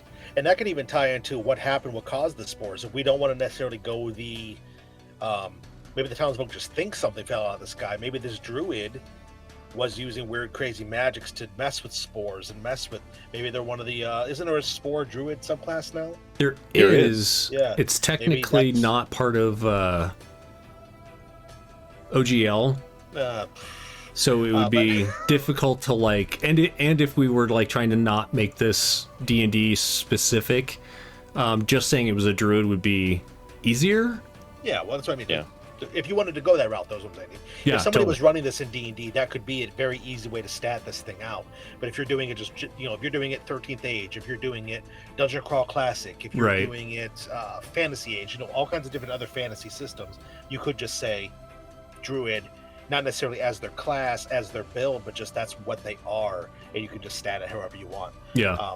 But that could be a reason unless we're going to go with the idea that it's a meteor from space and this is an alien spore, which we could. That could be a different kind of way to take it. Who knows? I feel like we need to stick with that. Yeah. I was just saying, if you want to make a mundane, you could. If you want to modify the adventure. True. That's part True. Of playing adventures too. So. The other thing with it being a druid that I like, that like a shapeshifted druid, is it didn't need to be infected by the spores right away. Like it went up, it investigated this area, kind of like the person in the picture, and it picked up a piece and carried it off to investigate it, to like look into what it is, and over time it changed them. And so it is an object, because when a druid changes shape, they take all of their gear with them.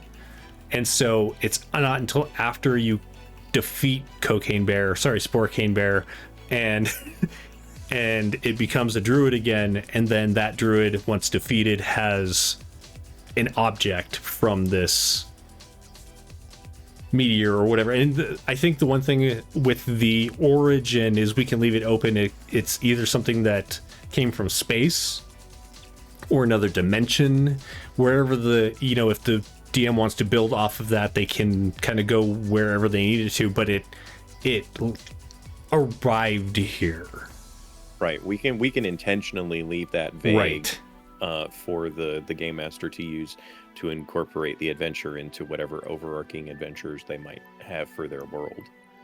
Because, yeah, we don't that specific piece of information is not a core component to the adventure. Exactly.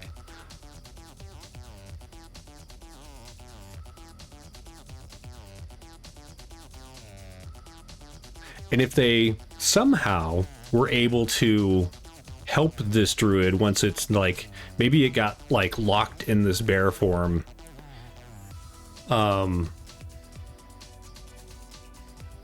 maybe the druid is like part of what's actively fighting back against this infection, and that makes them feel like they can, like the druid's like, okay, thank you for saving me, now I will use my magic to combat this or whatever. Or maybe it's just the destruction of this piece that's been influencing this local area. What do you think as far as the freeing moment at the end before they realize that it has spread beyond that? What's the action that must be taken? Do we want to put in a hidden MacGuffin a la Temple of Elemental Evil?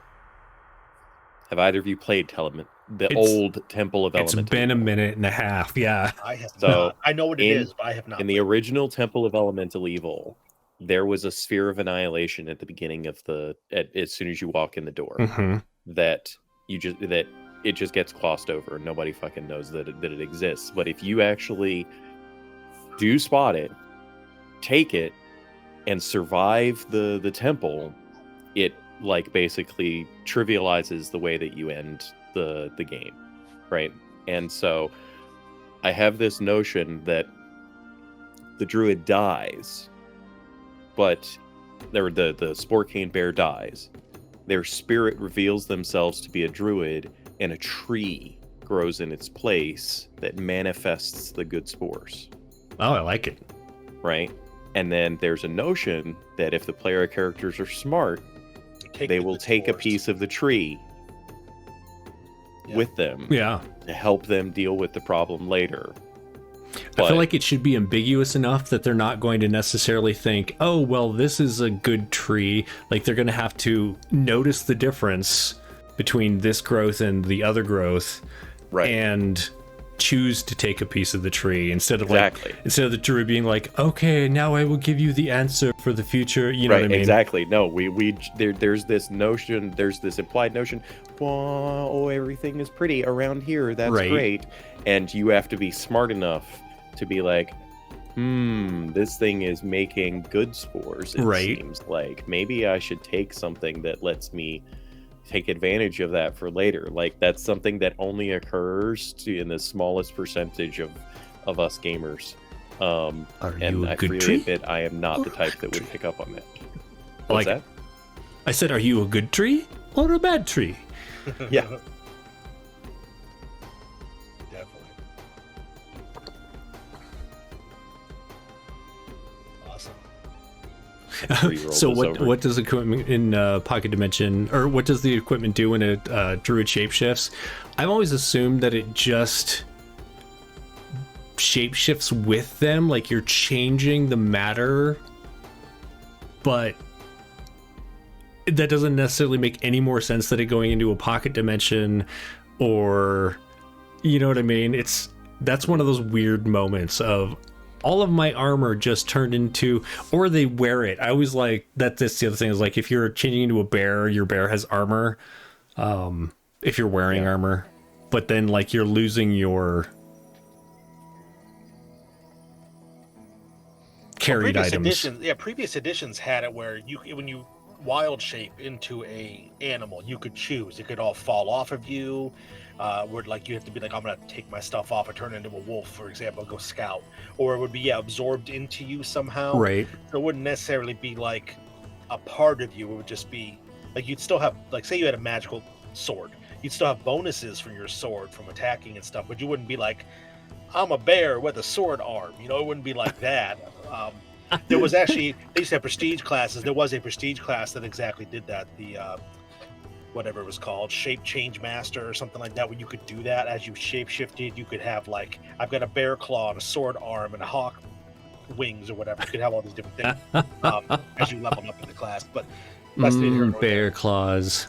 But maybe that could be part of the flavor too, though. Who knows? I mean, that's all these kind of things that what's fun about the game is there's all these open-ended things. You could make a druid who somehow shifts and has dagger paws and a whip tail and I don't know. That's out of the scope of this adventure, though. What? That is, though. Yes, exactly. Out of the scope of what we're doing here. Yeah, what we're doing here is, this is a druid who basically turned into a bear, got stuck.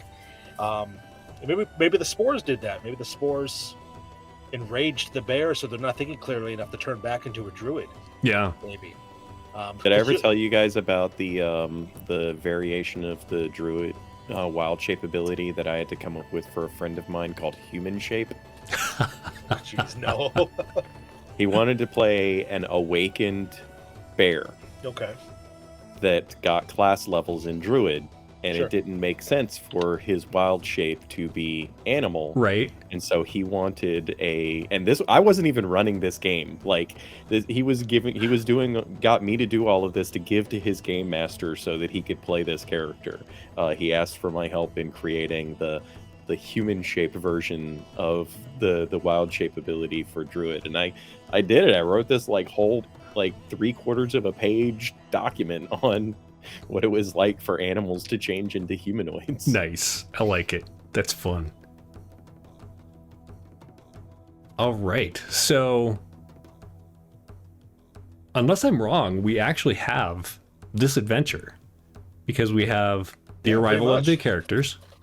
We have the initial combat. We have some investigation and social encounters once in town. Once that all occurs and it's kind of learned that there is this infection, then the PCs are sent out to investigate why. And maybe we could throw out some random events or whatever, depending on how much time they want to spend investigating. Like if they do want more combat, then you could throw some more combat out there, or you could have more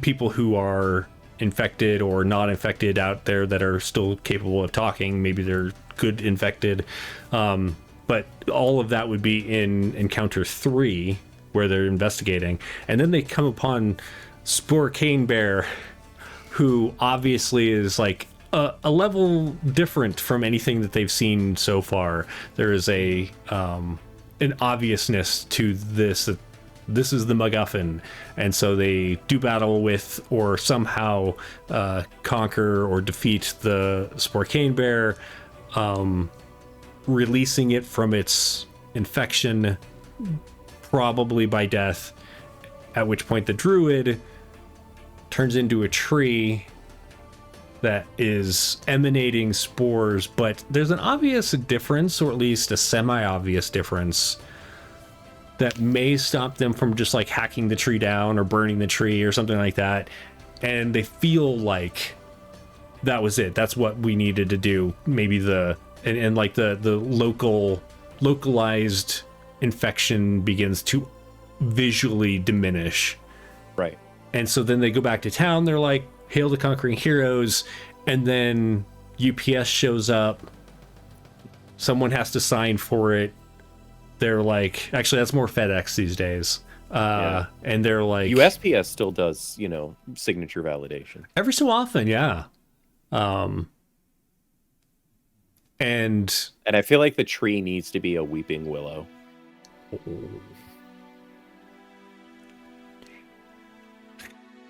And then it's revealed that this infection has spread beyond this area, leading into part 2. You have a bajillion weeping willows around you. That's awesome. I've only seen, where I live, I think maybe there's 3 in the city. I mean, obviously I can't speak to that specifically, but they're so rare here and they're so pretty. We actually had one in my yard when I was growing up, and I found out a few years ago that the people who live there cut it down. I was so sad. That's weep worthy. Oh, it is. We had several of those in the area where I grew up too.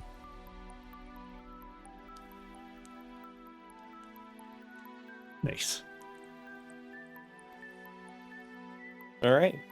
And hints for the second arc, Stacy UK was implying that there should be a cult that has formed around this. Right. For sure. There's always a cult. I mean, always. There's got to be. And so the second arc needs to involve, investigating the cult.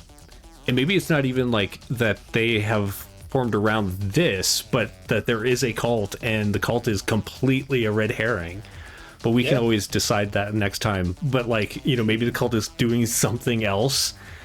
And so you think, they're summoning something, whatever. It's a cult that's just really into bonsai. And, it's a whole big thing the PCs misunderstand. Right. And we're not a cult, we're a meetup group. Right.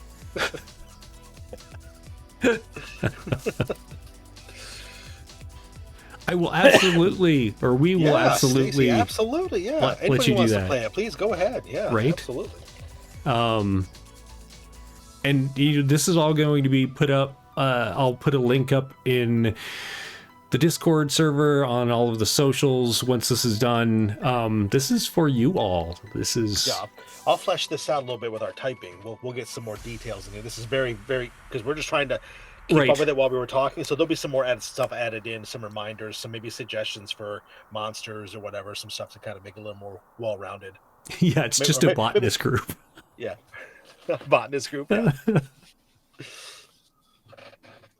Yeah, their leader, Mr. Miyagi.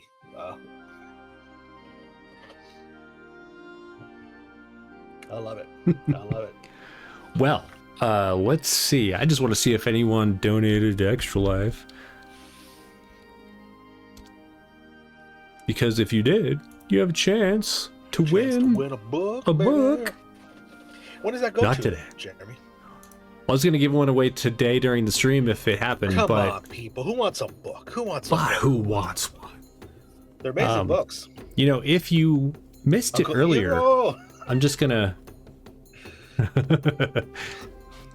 We'll go through a short outro here, and while we're doing so, I'll re-mention that if you donate using the link that was just shared, if you donate $5, you gain an entry, so every $5 is an entry. And it is for one of 3 books donated. I'm going to get through this and then we'll do our pupper treat. One of 3 books by Mike Whitwer. The first is Vivian Van Tassel and the Secret of Midnight Lake. I'm going to read that. Mike gave us a really cool description of it during our Extra Life stream. It's kind of like very inspired by the D&D classic stuff. Right. It's a girl trying to investigate. She has to kind of compete with like the in-world version of certain things. It's very cool. It would be a fun read. Flavors of the Multiverse. Which I have yet to cook out of, but it will happen soon. And, oh my god, this one's so heavy. Lore and Legends, The Art of 5th edition. Nice. All right, Pupper treat. So we need Pupper Cam to come back. Pupper Cam. There we go. I think she's realized because she's already looking up. Did someone buy you a drink? Oh my goodness, you gotta get up for it, you lazy thing. I think Libby is starting to really like these streams, Jeremy. Right? Alright, come in. Good girl, sit. Chick. Other hand. Other hand. Nope. Other hand. There you go. Can you sing? Can you sing for the nice people? Sing. Sing. Oh. Oh. Good job. Turkey.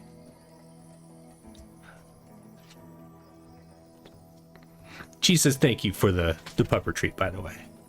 I can tell. I guess I'll go back to sleep now. Right. Yeah, it's a super rough life. I actually read not too long ago that the sleep cycles that we have evolved to have are largely determined based on the amount of threat that we have. So if you sleep very little, then you feel like you have a lot more threat in your life or whatever. Or, you know, evolutionary speaking, like birds that sleep like 3 hours a day because they're like always on the move or they're always being hunted or whatever. She sleeps like 23 hours a day. She obviously feels no threat. It's funny because they say the same thing about like mice. And I have lots of cats, for those that do not know, and I've always had lots of cats. And I had a pet mouse at one time too.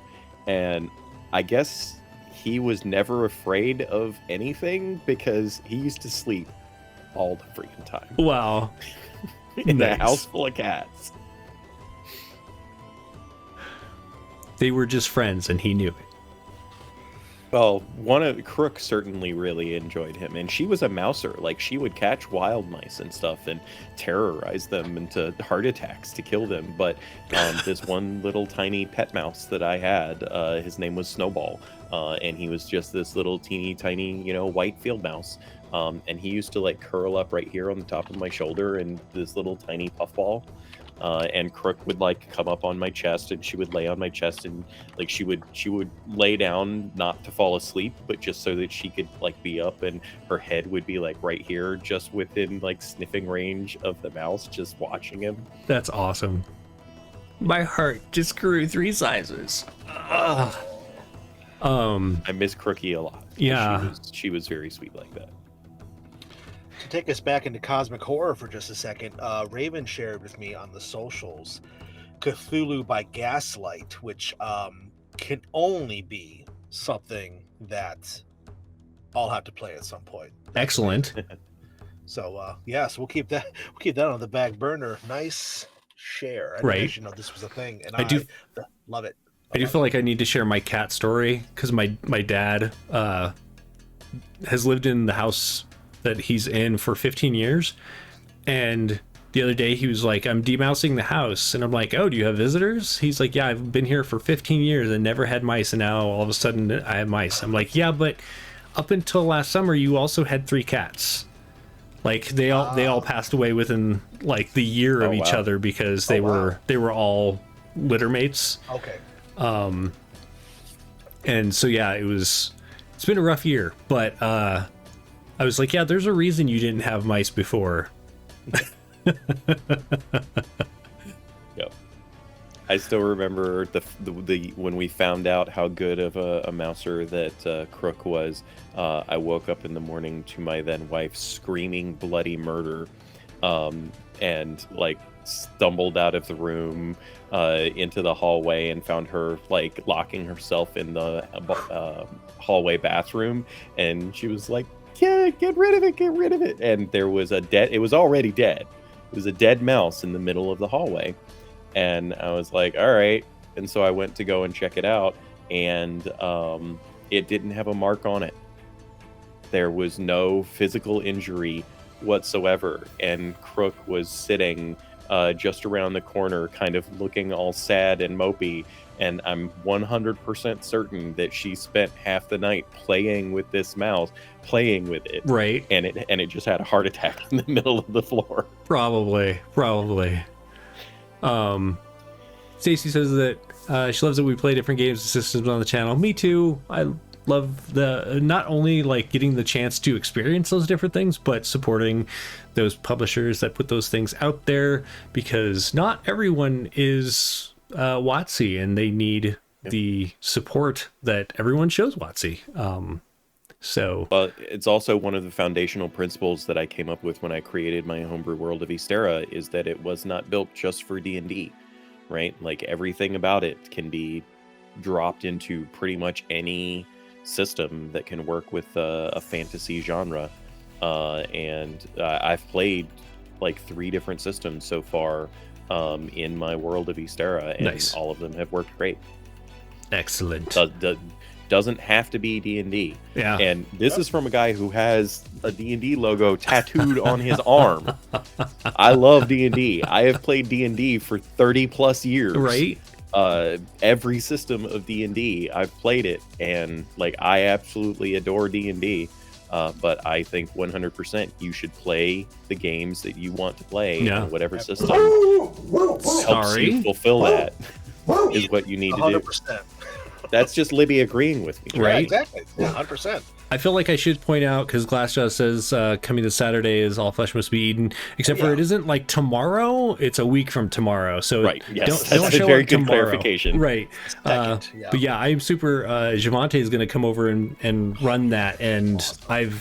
I actually don't even own it, but it's always been on my, I should give this a shot list. How do you not own it? I know, right? Look at the wall behind you. Well...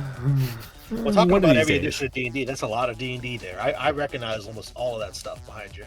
It is D&D, a lot of Pathfinder, a lot of other. Yeah, you can't see, so the blue, red, gold, black, all those box sets are up above this.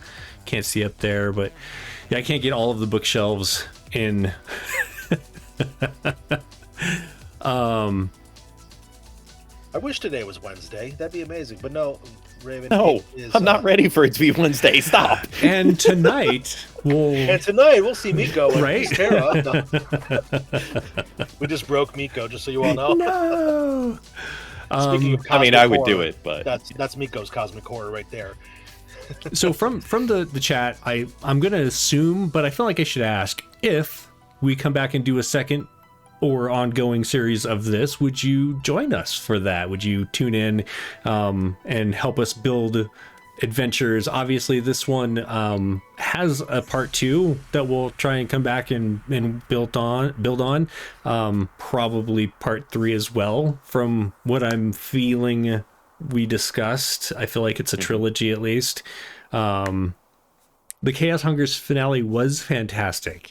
And I'm really looking forward to finding out what happens on Crimson Sail's finale this coming Wednesday. Yeah. Crimson Sails was a ton of fun, guys. Anyone that has not gotten an opportunity to watch that, it was a ton of fun. I had I enjoyed the creative stuff that it forced me to do. In particular, there was a fanciful 5-course dinner menu on a I don't know if any of you have ever tried to come up with a fancy 5-course dinner on a cruise/airship, but it was fun.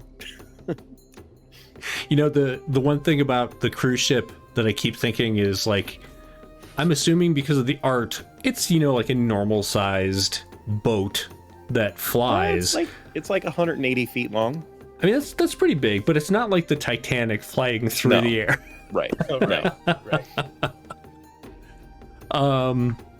Anything that you all want to talk about this or anything else before we head out? No, this was a lot of fun. I'm glad we did this, and I wasn't sure how I was going to go. I went into it completely cold. I had no ideas at all about how we were going to build this or do this. This was all completely all three of impromptu. us did. None of us had an idea this was going to go. Yeah, this was all completely impromptu, and it was awesome to work with chat to make something. Like Jeremy was saying, that's part of what we like to do here on Wanderers. That's part of Jeremy's mission statement when he created the channel, was he wants to give voices to people who don't necessarily have a voice in the pot, as it were. He wants to give people a chance to be part of it and to get that community to grow, and this was a great way to do that. So we'll come back. I think we'll at least do, even if you guys don't watch, I mean, why wouldn't you want to watch? But I think we'll do the other 2 to kind of make this a well-rounded thing, because I'm a completionist. We got to do it for my own mental sanity. But yeah, we'll do. I would love to do more. If you guys are all about it, let's do it. Let's do some more fun stuff. And let's have a blast with this. But yeah, this was awesome. I want to say thank you to everybody for hanging out with us. Do you want to give a little info about yourself there, Kevin? Sure, yeah. I am Kevin, and you can find me here on the channel doing stuff. You can also find me on the socials at KevRan Games. And that's all the different socials, all the different things. I'm usually on Twitter and Instagram the most, but you can find me in other ones too. When I'm not here, I'm also running Lanat Eterna, which we have an episode tonight that Miko's actually in. It is a Grimdark 5th edition campaign setting that is coming over from Italy. It's very cool. It's in pre-order and stuff right now. But yeah, it's kind of some cool, emotional, dramatic stuff. They're investigating a vampire kingdom right now, which is a lot of fun. So come check us out. Come hang out with us tonight. Investigating or murdering? It sounds like that sucks. They're trying to kill some shit. Oh, it sucks. I see what you did there. But no, I mean, honestly, it's it's a nice Black Friday thing to spend the night in a world of eternal darkness. So come split the wishbone and join us for some vampire tales, my friends. So, it's like definitely shopping. Join in. You should definitely join in because you will see it's one of the few instances where I go murder hobo. What? Yeah, tonight's episode, Miko is going to go a little ape shit. I'll be putting it bluntly. And it's I don't murder hobo very often in games at all, but I genuinely believe that there is a time and a place for it for different people in different groups. And it's one of the rare instances that I get to do it, and it was a lot of fun. It was juicy, very juicy. So yeah, come check that out with us. So, well, speaking of Miko, do you want to tell us about yourself? Nah. Okay. I'm going to push this button anyway, and then your info will show up, and that'll be good enough, right? Hi, everyone. I'm Miko, otherwise known as the OKSGM. This was a ton of fun, especially when you consider that now Jeremy has to go and write an actual mission statement. Way to go, Kev. I would definitely come back and do this again. And yeah, links are in the chat. You can check me out on the socials. And I might have some interesting announcements in the weeks ahead. So stay tuned here on the channel for other stuff that we're doing and catch on the socials. Yeah. And tune in on Wednesday for Crimson Sales finale. And then there's a week off. And then the following week, which is December something. 9th? Is that what it is? Is it the 9th? Actually, I have my calendar open. Nice. Yep, it is the 13th and 20th. Yep. Starting the 13th, there's a 2-part Eastera holiday heist. 2-parter, I guess. I should have. Yeah. Which is going to be so much fun. I'm looking forward to that. I started to see characters getting made for that today. In fact, Glassjaws has a fun little tabaxi trickster. Nice. And I'm fairly sure he created a cat person just because he knows I'm a crazy cat lady. That's fair. Well, we'll see. We'll see what happens with that. Nothing like buying off your GM before the game starts. Exactly. Yeah. Of course, I'm not going to do anything to your character. You're a cat. Yep. Oh. And then, of course, we have our holiday streams as well, Jeremy. But that's a couple weeks from now. So we talked about them earlier. But to remind you, Jeremy, you're running. I'm looking at the calendar. Hang on. Okay, so on the 16th we have Haven Candlelight, and then on the 17th we have Elves Die Hard. Oh yes, it's gonna be juicy. Come hang out with us, everybody. Absolutely. All right. Well, I guess I'm Jeremy. Okay, I know I'm Jeremy. You can find me on the socials at WHPubs, or head over to that link tree that's been shared there, which has all of the different things. I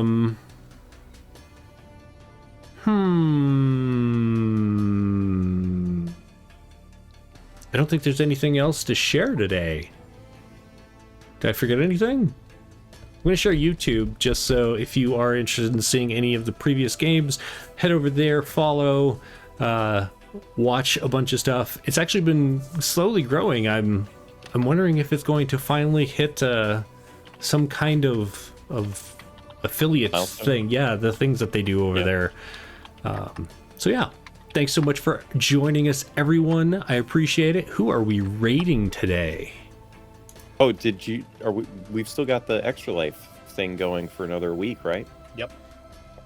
So it actually goes through the end of the year, and I will. Oh, there you go. Yeah, I will. Because there's still the option of, if you can afford to donate to the kiddos, you could get one of the three of us to run a game for you. So those did expire. As a perk. But if you're interested, because remember you had me ended on the 10th, I believe, whatever date it was. if you're interested, I'll put I those was back probably up. smoking. Hey, you know what? Yeah, throw it back I up. would still do it. I would Okay. still Yeah. do it. And what that means Put 'em is, back like up there. Miko was saying, yeah, if you want to give $100 to the Extra Life to help the kids, honestly, this all goes to the kiddos, nothing to us. Me or Jeremy or Miko, maybe it's just me and Miko, I'm not sure where Jeremy's sitting. I don't want to speak for anybody. We will honestly will run a online game like this. We can do any.